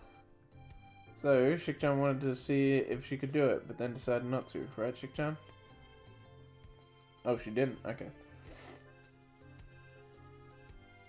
Shizune sulks angrily, shooting Misha a displeased look. I don't think I was supposed to hear that story. This is your test food? Oh, it is. I'm eating it too, Hick-chan. And Hick-chan too. That doesn't answer the question. Nevertheless, I split a pair of chopsticks Shizune offers me, pick up a piece of cutlet, and pop it into my mouth. It's surprisingly good. I didn't expect Shizune to be such a good cook. Shizune puts her chopsticks down to sign curtly towards Misha, who gulps down a cutlet with noticeable difficulty in order to speak for her. Hick-chan, don't talk with food in your mouth. It's not like I enjoy doing it. Anyway, how motherly to show that kind of concern. Can't even eat right, Hick-chan. That's all it is. It's a stalemate. I can't eat in order to... What? Oh, I can't eat in order to talk to Shizune, who can't eat in order to chastise me for eating the wrong way. Misha, caught in between, is in the same situation and looks the most disheartened by how this is going. Either way, our food is getting colder by the second, and it wasn't piping hot to start with. Whatever... what? Oh, wherever this was going, it dies down pretty fast once we all realize that, and we eat. After a while, the bell rings, but Misha makes no attempts to tell Shizune, so I'm sure they're planning to skip class and spend the rest of the day in here again. Hick-chan, do you have any plans for the festival? No, not really. After all, I've only been here a week. What could I set up in that time? Wahaha! Hick-chan, you helped us out so much. Don't sell yourself short. Okay. We're serious. Okay. Some of them seem to get indignant over the stagnant things. What? Oh, over the strangest things. Why did I say stagnant? You're going there, right, Hick-chan? You should at least see what we've accomplished. Everyone should be able to look at what they have done so they can fully understand their work. That's my belief. You're no exception. Hick-chan, you should definitely go. If you don't have anything planned, then maybe we can even go together. Do you need a hand? If there's something you need help with, I'm fine with sticking around. I feel much more at ease than I did earlier. My previous concerns and fears long gone. I'd forgotten about this morning's trouble entirely until now. Having fun with Shizune like this. Having fun with Shizune. It seems like an unfamiliar concept to think of, but looking back on it, I've really enjoyed the moments I've spent with Shizune and Misha these past few days, in spite of everything else. If we might be going together, then maybe I can afford to stick around a little longer. And I guess it beats class. Really, Hick-chan? Okay, we can consider this, you were paying us for the free lunch. Great, this is great. Really, really great. Hick-chan was hoping to bring this up again later anyway. Ha ha ha ha. Wah ha ha ha. Wah ha ha. I'm gonna win. That's not a free lunch at all. Normally I would be angry, or at least slightly unsettled, but my mood has improved from earlier on, so I'll let it slide. Helping them out turns out to consist mostly of stemming forms and making what seems like 10,000 copies a piece of 50 different budget reports. It's not hard, but very boring, and according to Misha, the simplest of the tasks they deal with. I feel myself getting more and more tired, and with that, less eager to return to class. This is especially bad because the more time I spend out of class, the harder it seems to just get up and go back. These two, they're a terrible influence, terrible role models, not that it bothers me all that much. I'm sure no one looks up to them, but it's the principle of the thing. Done. That was fast. I'll be finishing before this period's over, I think. No, Hick-chan, everything is done, so you're done too. Doesn't make any sense. Are you telling me this is all arbitrary and you've been keeping me here for the hell of it? No.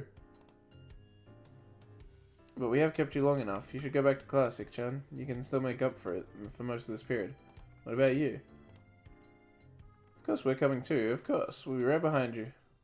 Reassured, I start heading back to class, but the period is almost halfway over, so I start thinking it would be pointless halfway. I figure it would be pointless halfway there and past the difference between the class and the next drinking juice in the hallway.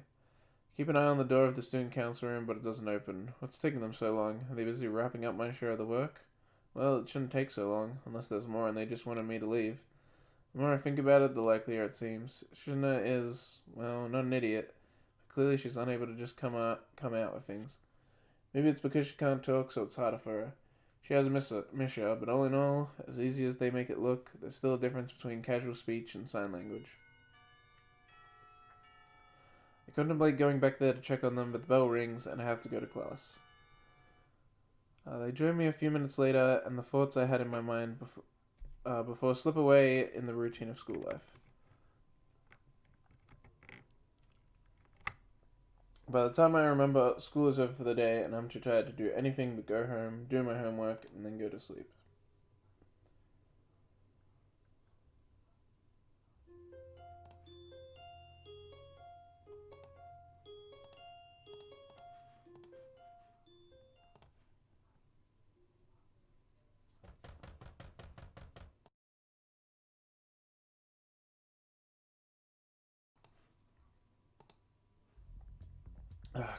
Oops. It's 5 minutes. At 5 minutes past 8, an unbelievably loud banging jolts me awake. It's coming from outside my door. Quickly, I open the door to see Shizune and Misha standing side by side before me. Both of them looking a little worn out, although it's more noticeable on Misha. Hang on, I'm just gonna drink.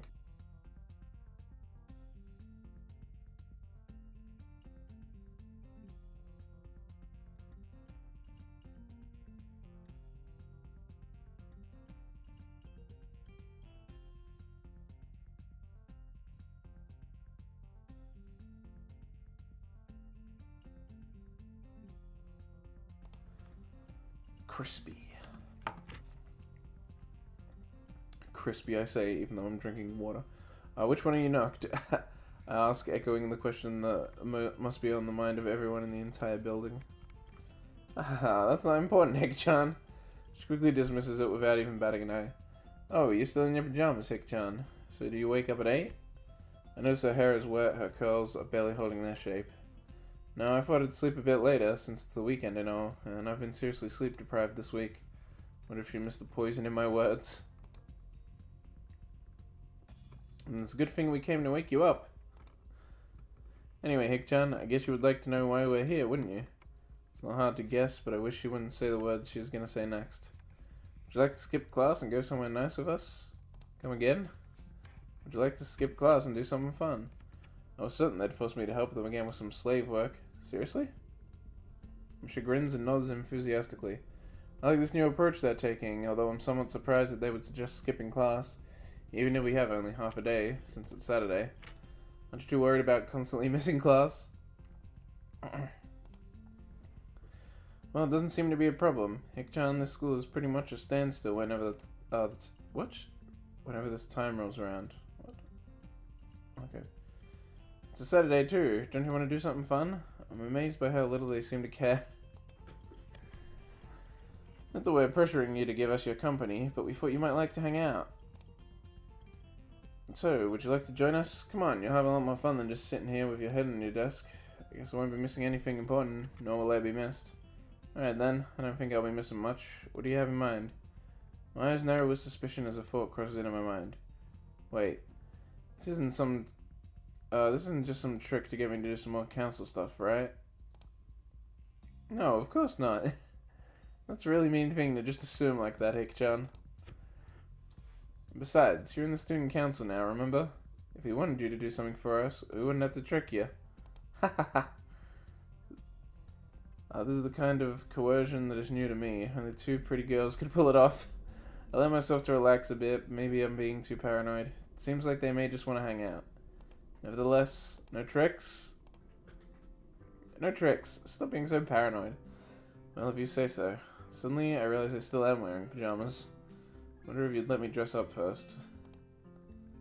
Yeah? Why, Hikchan? You look just fine. I'd still prefer wearing something else. I close the door before she gets a chance to reply and quickly pull on my uniform. Stepping back into the hallway, I see Shizune and Misha are engaged in an animated discussion. Wonder if people discussing inside ever accidentally poke each other in the eyes. While I'm contemplating this, Shizune taps me on the shoulder impatiently. So we're planning on slipping into town. Remember that tea shop we were at on Wednesday? Tea shop. The Shanghai, mate. You don't remember? Oh, you mean that cafe? Tea shop. It's called the Shanghai. China is the birthplace of tea, you know. Come on, Hikchan. I'll even treat you today. Not me. Not me. I mean Shikchan. I don't know. It's nice. It's really relaxing. It's like half cafe, half restaurant, half sophisticated, half library? What? It's a lot of halves. But Misha doesn't seem to notice that. So come on. It's not often that we have this much free time.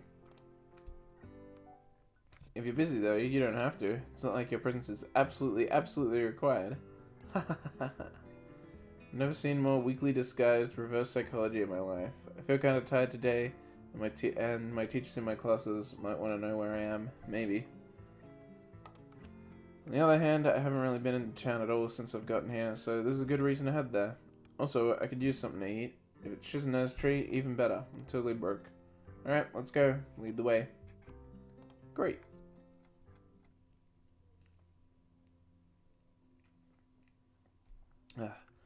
We make it to the tea shop with a 15-minute walk. It seems that we are the only customers around. Is it always this quiet in the morning? By that, I mean, is it always this empty?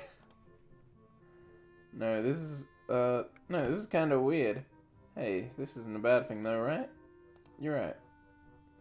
Hey, it's this CG again.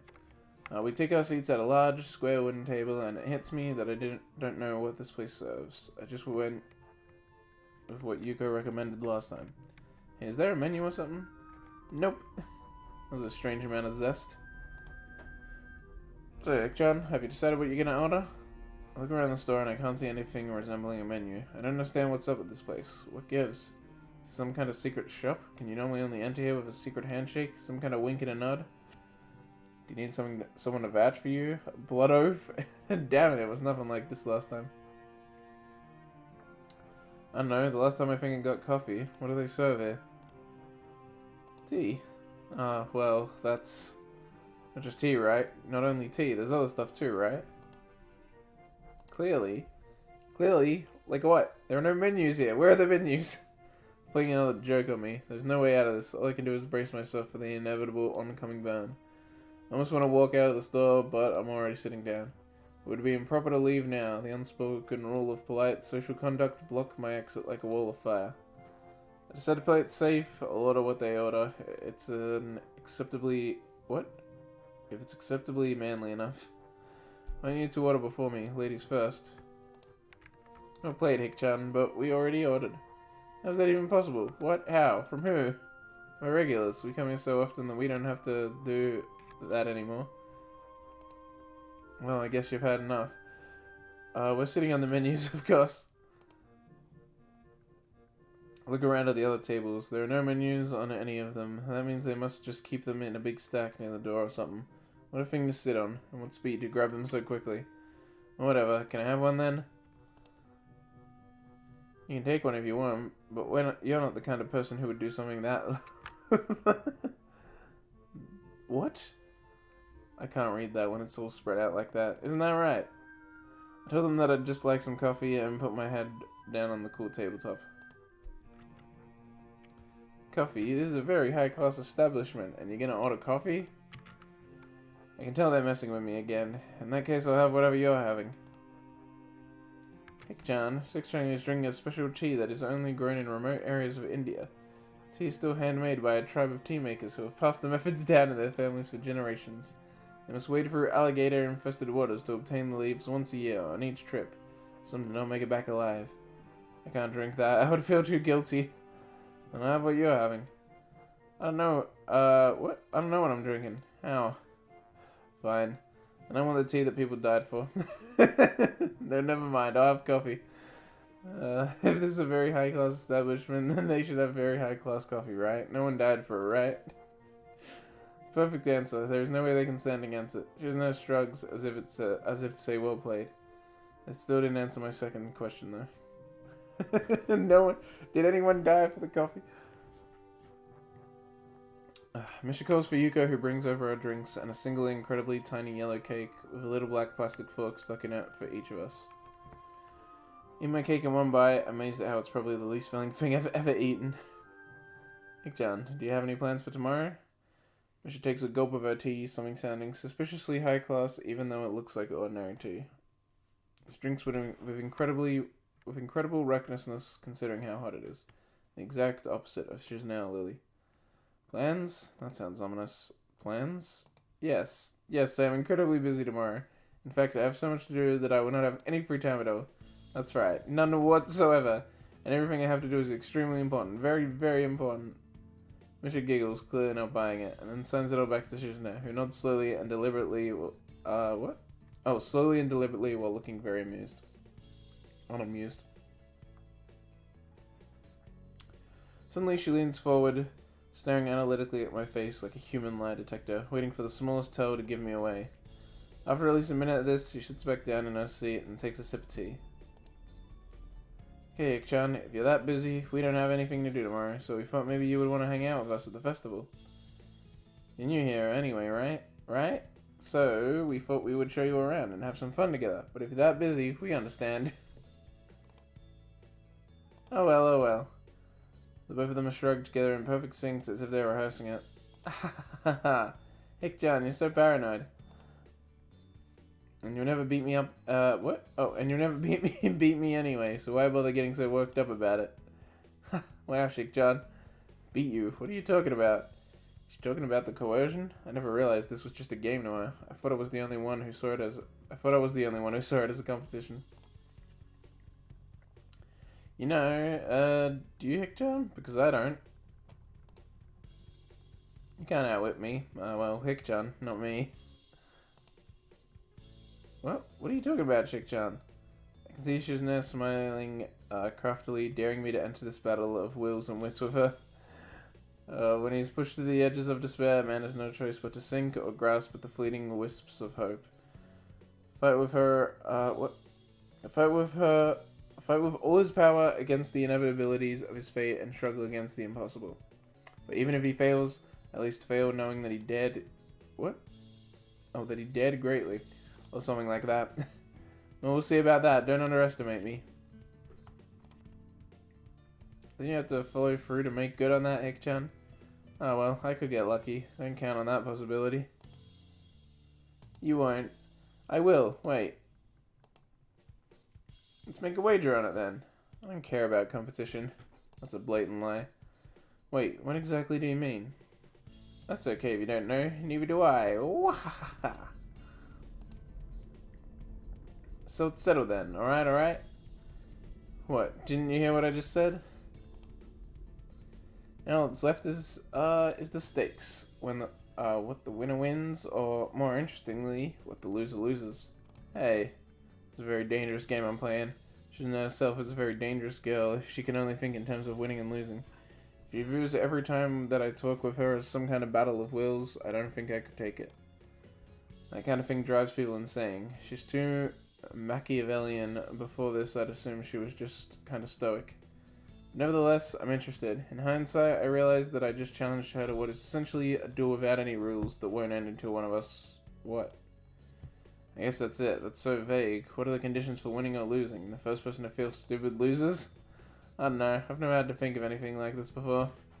Never? Never. So you've never gambled, Hikchan? I'm surprised you two have. Gambling? Gambling Star Online? Oh, come on. It's just fun anyway, between friends. It's about causing humiliation, suffering, and absolute despair. Isn't that the point? Shizune puts a finger to her temple thoughtfully. How about this, Hikchan? If you lose, you have to go to school one day without any pants on. What the fuck? You insane? Though in comparison to what I was afraid she would say, it's pretty mild. Can we just bet money, like normal people? It's not like you could match my wager if we did. Now it's your turn. But nothing perverted, understand? Hahaha. Think I need more time. It's gonna have me constantly on edge for weeks. Okay, come on. You should both hurry up. Your drinks are getting cold. Quickly down the rest of my coffee as Shizune does the same, staring at me with a fierce look of competition in her eyes. Seems like a waste for her to be gulping down something that someone may have died for her to enjoy. Hikchan, are you sure you don't want to hang out tomorrow? A lot of people are looking forward to it. You don't want to miss out. I mumble unintelligibly at her. I don't really understand. It's time to think. Shizune's drink is smaller, but I can consume mine faster. If Shizune finishes a drink first, she might skip out on paying, leaving me to pick up the tab, even though she said the drinks were on her. Because I don't have money on me, I would be humiliated, and therefore this could be considered a loss. If I finished first, the laws of chivalry would make me look like a jerk, as I would need to run out of this tea house, leaving her to pay for everything. That could also be considered a loss. She would use that. In the event of a draw, she may attempt to run out of the door, and I'll probably do the same. This might lead to a collision at the door, which would be humiliating, but not overly so. The mission would be left to pick up the tab. This is really childish. I'm a little disappointed in Shizune and myself. Well, Hikchan, it'd be really nice if we could all celebrate how well we put everything together for the festival by taking a look at our handiwork. Misha seems oblivious to the fact that an epic battle of wills is raging in front of her. I nod slowly and down the last of my coffee. Well, I'm finished enjoying my drink. I guess it's time for me to leave, and I'm gonna leave now, calmly. You too, Hikchan? Why are you two acting so weird? I quickly walk out the door and Shizune follows, and Misha's gonna have to foot the bill. Sorry, Misha. Catching up to her, Shizune quickly pushes her glasses up and presses a note into my hand. If you lose, you have to come hanging out with us tomorrow. So you think you can win today? That's kind of cocky, Shizune. I forgot for a second that she can't hear me. I nod. Right now she seems much cuter than she usually is, smiling softly with a hint of confidence coming through. Shizune looks energetic and carefree, although it could just be the caffeine. She winks and extends her hands for a handshake. Wonder if there's a buzzer in there and she plans to shock me, but that doesn't seem like something she would do, so I accept. With a squeeze, she pushes another note into my hand. I momentarily think that it's a buzzer and wonder if the shock could kill me. Shizune smirks and then runs off. You probably don't know how to get back to school from here. There'll be work waiting for you when you do. See you then. I crush the note in my fist dramatically, but no one is there to see it, and that makes me sad. Literally just doing it for show. I wonder if it's too late to go back to the shop and ask Misha for directions, but then again, I gave her a hard time for not knowing the way here, so I can't allow her to score off me for not knowing the way back. And if I ask her, Shizune would see it as a victory. No, it's not necessary. School's on top of a damn hill. How hard could it be to find? Maybe slightly directionally challenged, but I'm sure that even I can do this.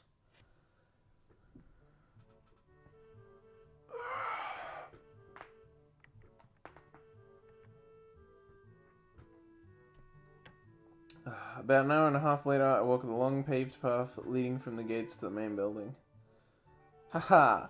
Just the person we were waiting for, so you made it here eventually, Hikchan. Good. Now it's time for work, work, work. Work, work, work, work, work. Misha and Shizune had laid an ambush for me in the main lobby of the ground floor, and I walked straight into it. I should have just circled around the building like I had originally planned, but I thought that I was overreacting and being silly. Misha is waving a thick stack of printouts in my general direction, taunting me. We sort of need your help. Sort of? We need your help. You will help us. Misha speaks with a usual playful, carefree manner, but even so, I can hear Shizune's unnervingly hard severity behind it. That sounds like an order. Really? Is it? It is. Sorry, Hik-chan. I guess it is. She doesn't sound very sorry at all. I thought we had almost everything done by now, but it turns out we have all these signs to attach to backing boards. More hands, more, oh right, more hands make light work, and everybody wins. This is your duty, after all, as a member of the student council, which you are a part of, as a member of the student council. It's a simple task, so getting it out of the way now would be good. It's not that much work, a small thing, really. I'd really appreciate your help. Really, really appreciate it. Besides, it's time to pay back for us treating you so nicely. So the t-shirt was a trap after all, you two-timing scoundrels. Don't say that. It was completely unrelated. We wanted to celebrate you joining the council. Why did she bring that up then? But... no buts. You're coming with us. I don't even get to finish my sentence as they grab me by the arms and try to pull me towards their office. Michelle laughs giddily as she and Shizune exchange shy looks behind my back. I don't think you have a choice in this, Hik-chan. There are two of us, so don't even try to get away now. Don't take us lightly. Hik-chan, it's your duty to help us anyway, as a member of the student council. Alright, how could I forget? But seriously, aren't there other people who can help you? Like who, Hik-chan? You were fine with helping us yesterday. Yesterday is not today, and anyone who isn't me. Why don't you have anyone else in the council? That's what we'd like to know. Mish's laughter explodes through the hole. She doesn't notice the grimace on my face at all. That's right. It's just the two of them, isn't it? Alright, okay, I'll help you. Misha runs her tongue over her teeth, looking quite pleased. That's my Hik-chan. I knew it could trust you. So predictable. When we get to the student council room, my jaw drops. The number of signs, backing boards, and signposts is insane. They're stacked up all over the place, like building materials at a construction site. Something I let Shizune and Misha know right off the bat.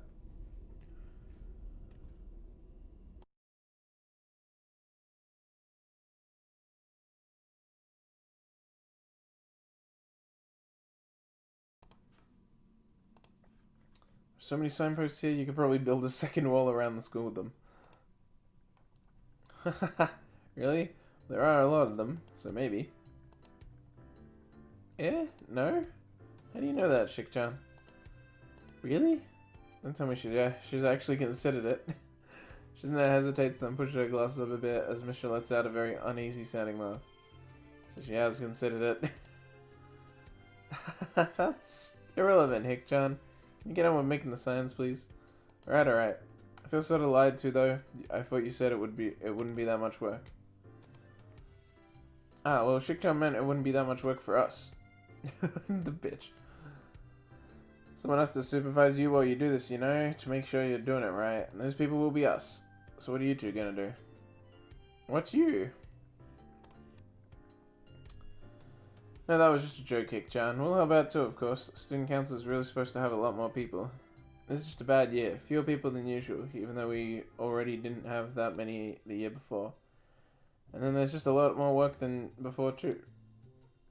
Besides, Shik-chan likes working with you, and so do I.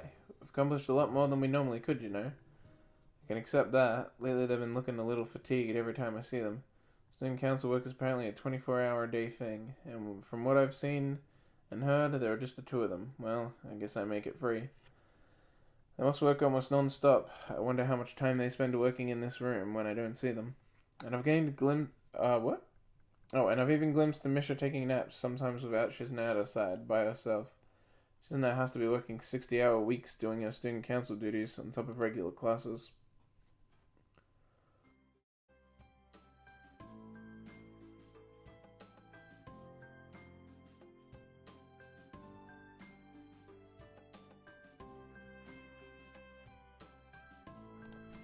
Oh man, I just had a coughing attack. 2 hours pass. I reach for attack, only to find the box is empty. Shizune grabs it before I can even say anything. She smiles, tossing it expertly into a trash can along with another empty box of tacks. So you're out too, Hik-chan. Don't worry. Shik-chan says she'll get some more. Went for a box too, but me and Shik-chan decided to wait until you needed a new box as well before getting a new one. Something about that strikes me as odd. Wait, we both ran out of tacks just now? Wow, what a weird coincidence, huh? Well, actually, Hik-chan, we ran out 20 minutes ago, and there was only one spare box of tacks, the ones we gave to you. And you were flying through those pretty quickly, so we thought that we should wait until we both had no more tacks before getting more. Then Shik-chan could go get fresh buckets of tacks for all of us at the same time, you know, for efficiency. Shizune nods, preparing to step out the door. Wait a second, so what did you two do for the past 20 minutes? Nothing, of course. What could we do? We had no tacks, Hik-chan. Shizune and Misha explain knowing glances before they give me a perfectly synchronized and increasingly exaggerated simultaneous shrug. I see, so you decided to take a break. Clever. Oh, we know it was clever. Whose idea was it? The both of us, of course. Well, Hik-chan, it was all Shik-chan's idea. Turn immediately to Shizune, who gives me a curt wave and a surprisingly cheery smile before quickly vanishing out the door. Well then, why didn't you just say you wanted to take a break? I used to think that Shizune and Misha were polar opposites. Misha always seemed so energetic and playful like any other girl. Shizune, on the other hand, always seemed distant, aggressively manipulative, and vaguely scary, but distant. There were times when I thought that she had no sense of humor. As cute as she was, I'd almost never seen her smile, not to mention all the other things. The analytical stare, the permanently stoic expression, and even her penmanship, so mechanically precise that everything she writes looks typed.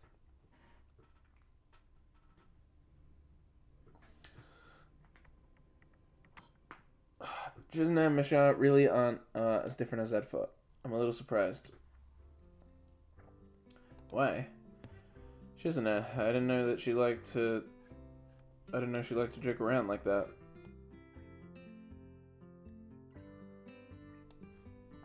What I mean to say is, I didn't know that she could act so girlish. It was actually pretty cute. You would be surprised, Hik-chan. Well, I didn't know you and her were so close either the first time I saw you. I've always been curious as to how these two met. Do you two go far back or something? Childhood friends? Next door neighbors? Sorry, Hik-chan, it's not anything like that. Even if it would be cuter that way. When I came to this school, they just placed me next to Shik-chan, and she looked like a very serious person. And I thought, I'm going to be spending the rest of the year next to this person. Maybe.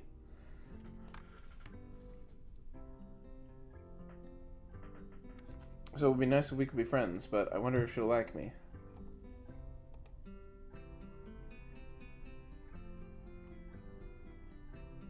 And I learned that she was deaf, you know, Hik-chan? That first time, I just thought she was ignoring me. But luckily, I knew a little sign language, and we became friends. I want to know where Misha learned how to sign, but I guess that's something for another time. Now I guess we're always together. It's nice. I've always wanted someone to listen to me, and I think Shik-chan likes having someone to talk to, so everybody wins. That's nice. That's it. You look disappointed, Hik-chan. What were you expecting? You know, Hik-chan, I don't think that me and Shik-chan thanked you properly. For what?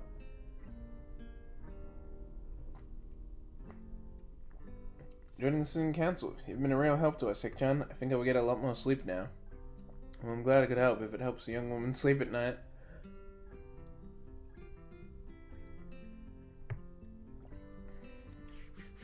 That's an interesting thing to say, Hik-chan. Shik-chan really appreciates you helping us out too. At that moment, Shizune steps back into the room looking slightly annoyed and sipping offhandedly from a juice box. She throws 2 boxes of tacks on the floor with a wry smile. Ah, Shik-chan. Misha opens her mouth to speak, but then quickly closes it as Shizune suddenly crumples her juice box with a crunch like the sound of breaking bones. I can tell that each harsh, squeaking hand gesture is more likely an... whatever that word was. What's she saying? It was just very hard to get these. I guess that's that is an understatement, Shik-chan. Shizune calms down a bit, straightening her glasses and lightly brushing her bangs back with one finger. Really wasn't a big deal in retrospect. That's forward thinking of you.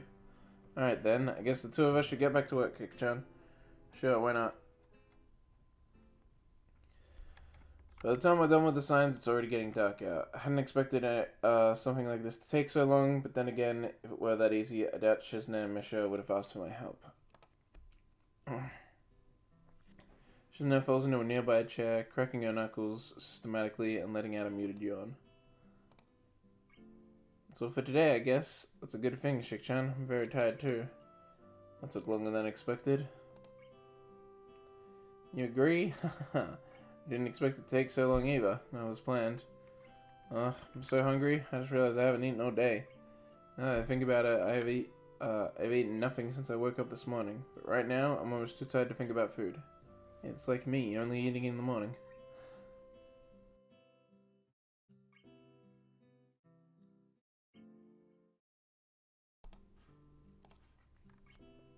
I think they already stopped serving dinner. This can't be happening. Hik-chan, can you think of any way we could obtain food? Obtain food? I don't like her tone of voice. Why not order out, huh? Oh, that's right. I guess I could do that. Order out. From where? From town, of course. I didn't know they delivered to the school. Well, what are you gonna get? Maybe some Chinese food. As long as you're going to, can I get in on it too? I'm also pretty hungry. Hik-chan, you should have just said so in the first place. What's that? It's your treat. That's great. That's great. That's true. If it weren't for you, we wouldn't be here so late, Shik-chan. Misha grabs a menu from a drawer behind her and begins to enter the numbers slowly and carefully, as if she's used to messing it up. What do you want, Hik-chan? Well, I guess I'll just have some dumplings. I raise my hand in a gesture to thanks to Shizune, who responds with a very faint split-second smile. Hik-chan, Shik-chan is paying for everything tonight. It's all on her, so you can afford to splurge a little. Some shrimp fried rice too, then. Alright. And you, Shik-chan? Chinese omelet. Okay, then. Hey, Misha, does that really mean omelet? Can I say that again? Sure. like this. And this is for what you ordered, dumplings. Shrimp fried rice? I'm gonna get some soup and a stir fry. You say that like this. And here's how much it all costs. 3,685 yen. That's pretty good. That's about what I expect. Well, I don't know in how many situations I'll need to remember such an exact number. I'm gonna order now, unless anyone wants something else. No objections. Alright, then. Shizune impatiently twirls a pair of chopsticks between her fingers as we wait for the food to arrive. Hey, where did you get those? This isn't the first time we've ordered at Hik-chan, and they always give us a ton of chopsticks for some reason, even when we tell them we're only 2 people. And you two have accumulated a lot of them from a lot of long nights eating takeouts in the office. That's it. That's exactly it. I'm overestimating it. That's right, Shik-chan. Hey, Hik-chan. Did you know that once we've collected 100 pairs of chopsticks from ordering out, we'll be able to take over the universe? Used to think that too, when I was little. Hik-chan, are you good at breaking them down the middle? I can never do it right, so I found this, so I found little piles of chopsticks Shizune had saved up and practiced on at least 20 of them. She was really mad about that. Let out a laugh as Shizune turns bright red from indignation. I didn't know that she had such a girlish, childish side. When the food arrives, I dig in heartily, drinking one of the tiny cans of soda Shizune brought for us from one of the vending machines in the hallway. Thanking them for both the food, I head back to the dorms, ready to turn in for the night. God damn. The dorms are eerily quiet except for the sound of portable TVs and radios murmuring unintelligibly behind thin walls.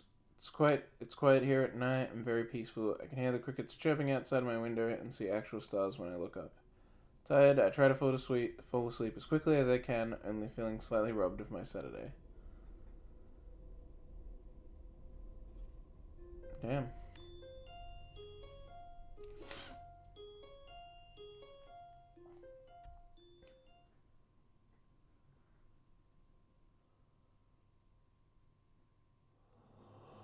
Oh. Almost noon.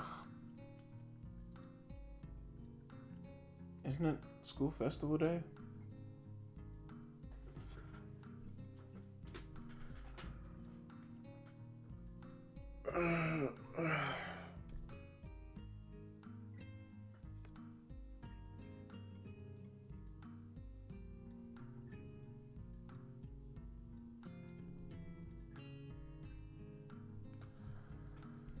Hang on a sec. I just want to check something.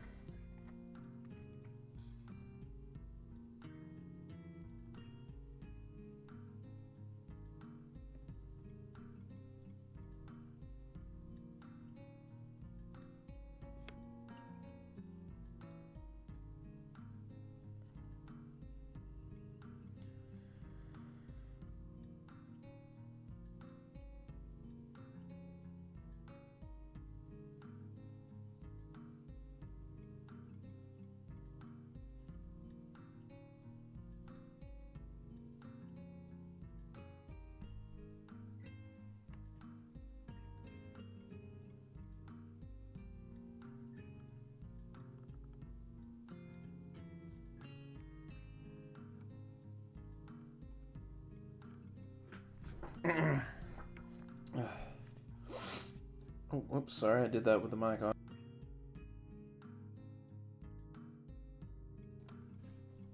Alright, let's keep going. I'm gonna try and get Act 1 done and be on the Shizune route properly.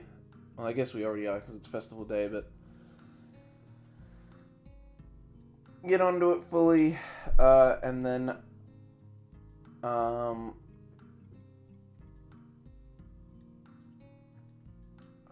I'll end the stream there.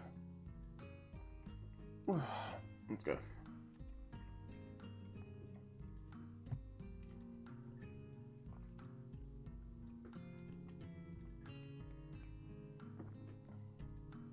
The next day I wake up feeling a little lightheaded. It was almost noon already.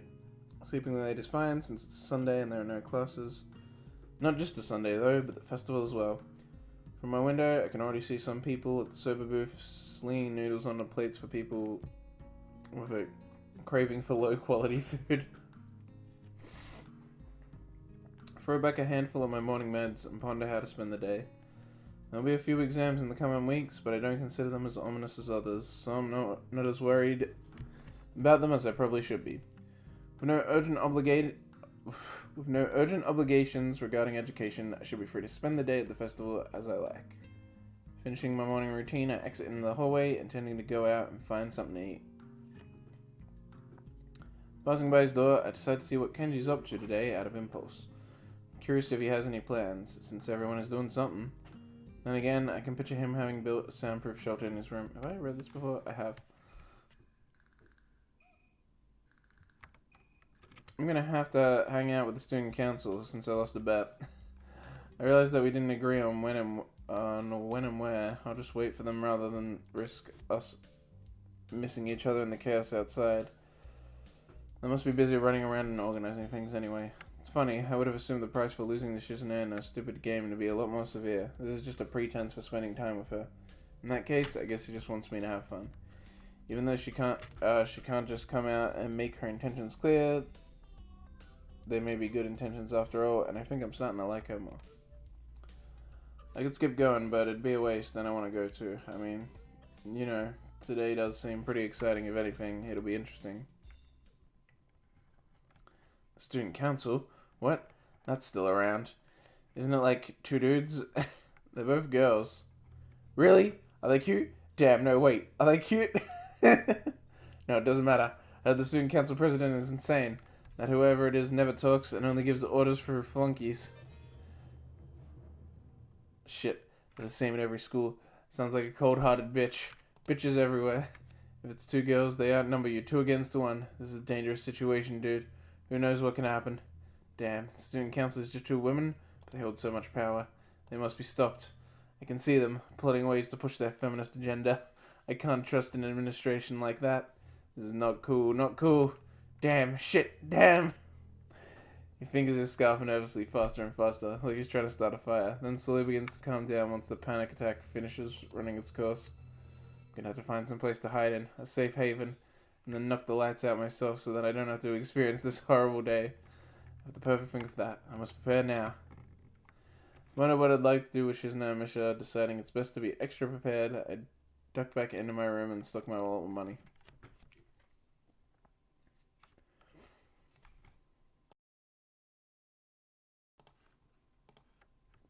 I wonder if they have that game where you try to catch goldfish on a paper net. Seems way easier than they make it look. Then again, if I were able to catch a goldfish, I'd have no real reason to keep it. What am I going to do with a fish in my tiny room? Cook it? I could give it to Shizune and Misha, but they might be overstepping my bounds. It's a real problem. Both of them are cute, but I don't think I have any chance with either of them. Regardless, I'm all over the thought of doing it. Imagine how they might react if I were to give them a gift tonight, like a fish or a doll. Misha would probably laugh like she always does. Shizune might slap it out of my hand. Maybe it isn't a good idea after all. Okay, I think I'm set.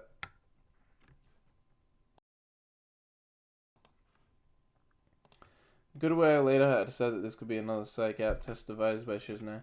Even if it isn't, it's starting to get kinda late.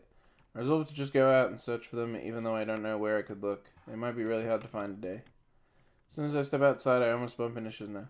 Oh, hi Shizune. Where's Misha? I try to sound it as best as I can, but really I'm just making stuff up. I've got to ask Misha to teach me some of this. Yeah. Misha pops up from behind Shizune, grinning widely. We just came to make sure you're coming along with us to the festival.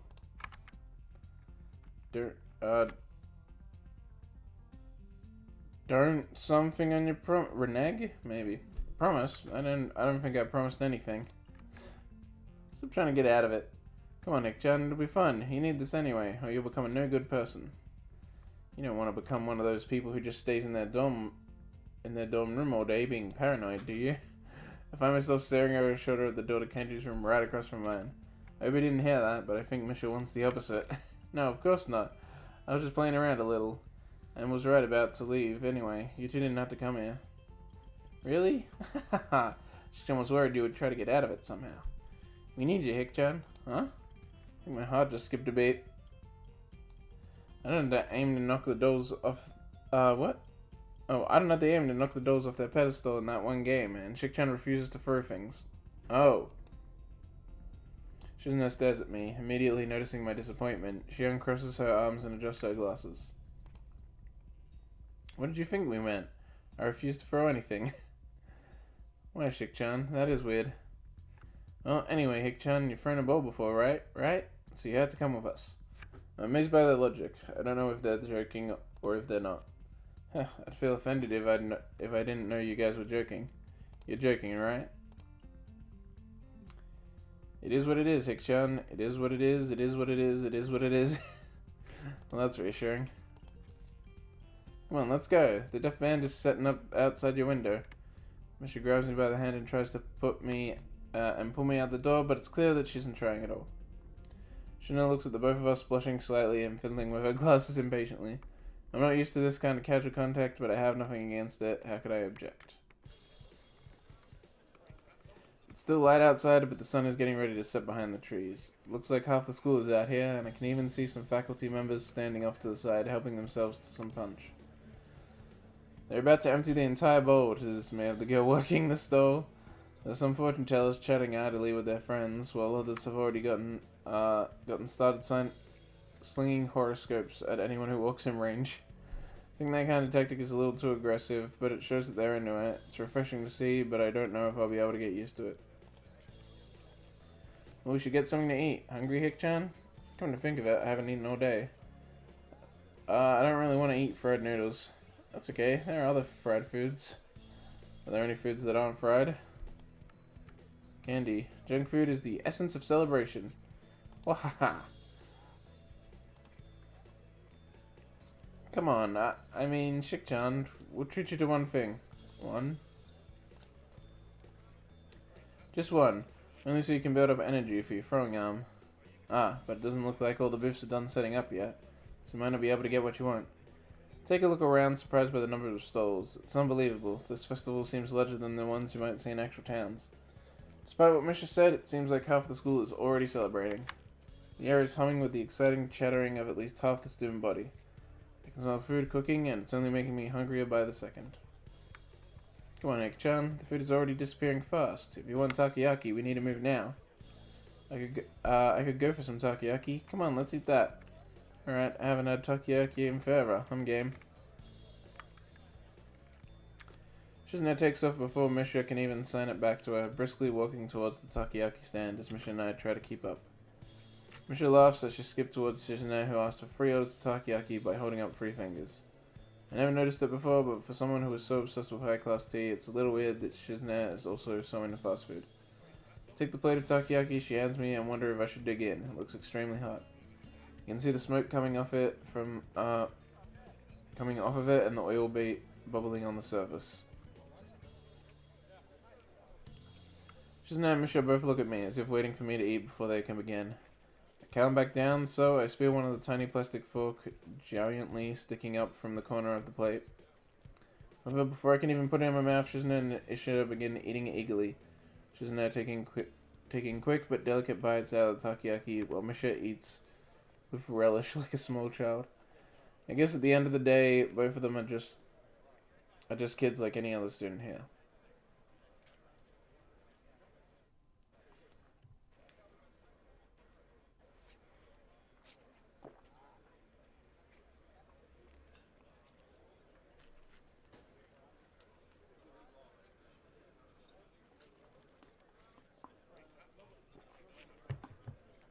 Oh man.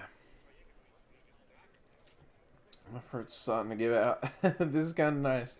I don't think I've had a chance like this in a long time to just hang out with other people and enjoy their company. Even before coming here, I'd been going through a very busy year. So busy that I hadn't realized that I've been missing until now. Here, I feel at peace. There is a soothing atmosphere. I don't know these kind of festivals still existed. Eh? Hey, Chan, you aren't gonna eat your food? No, I'm gonna eat it.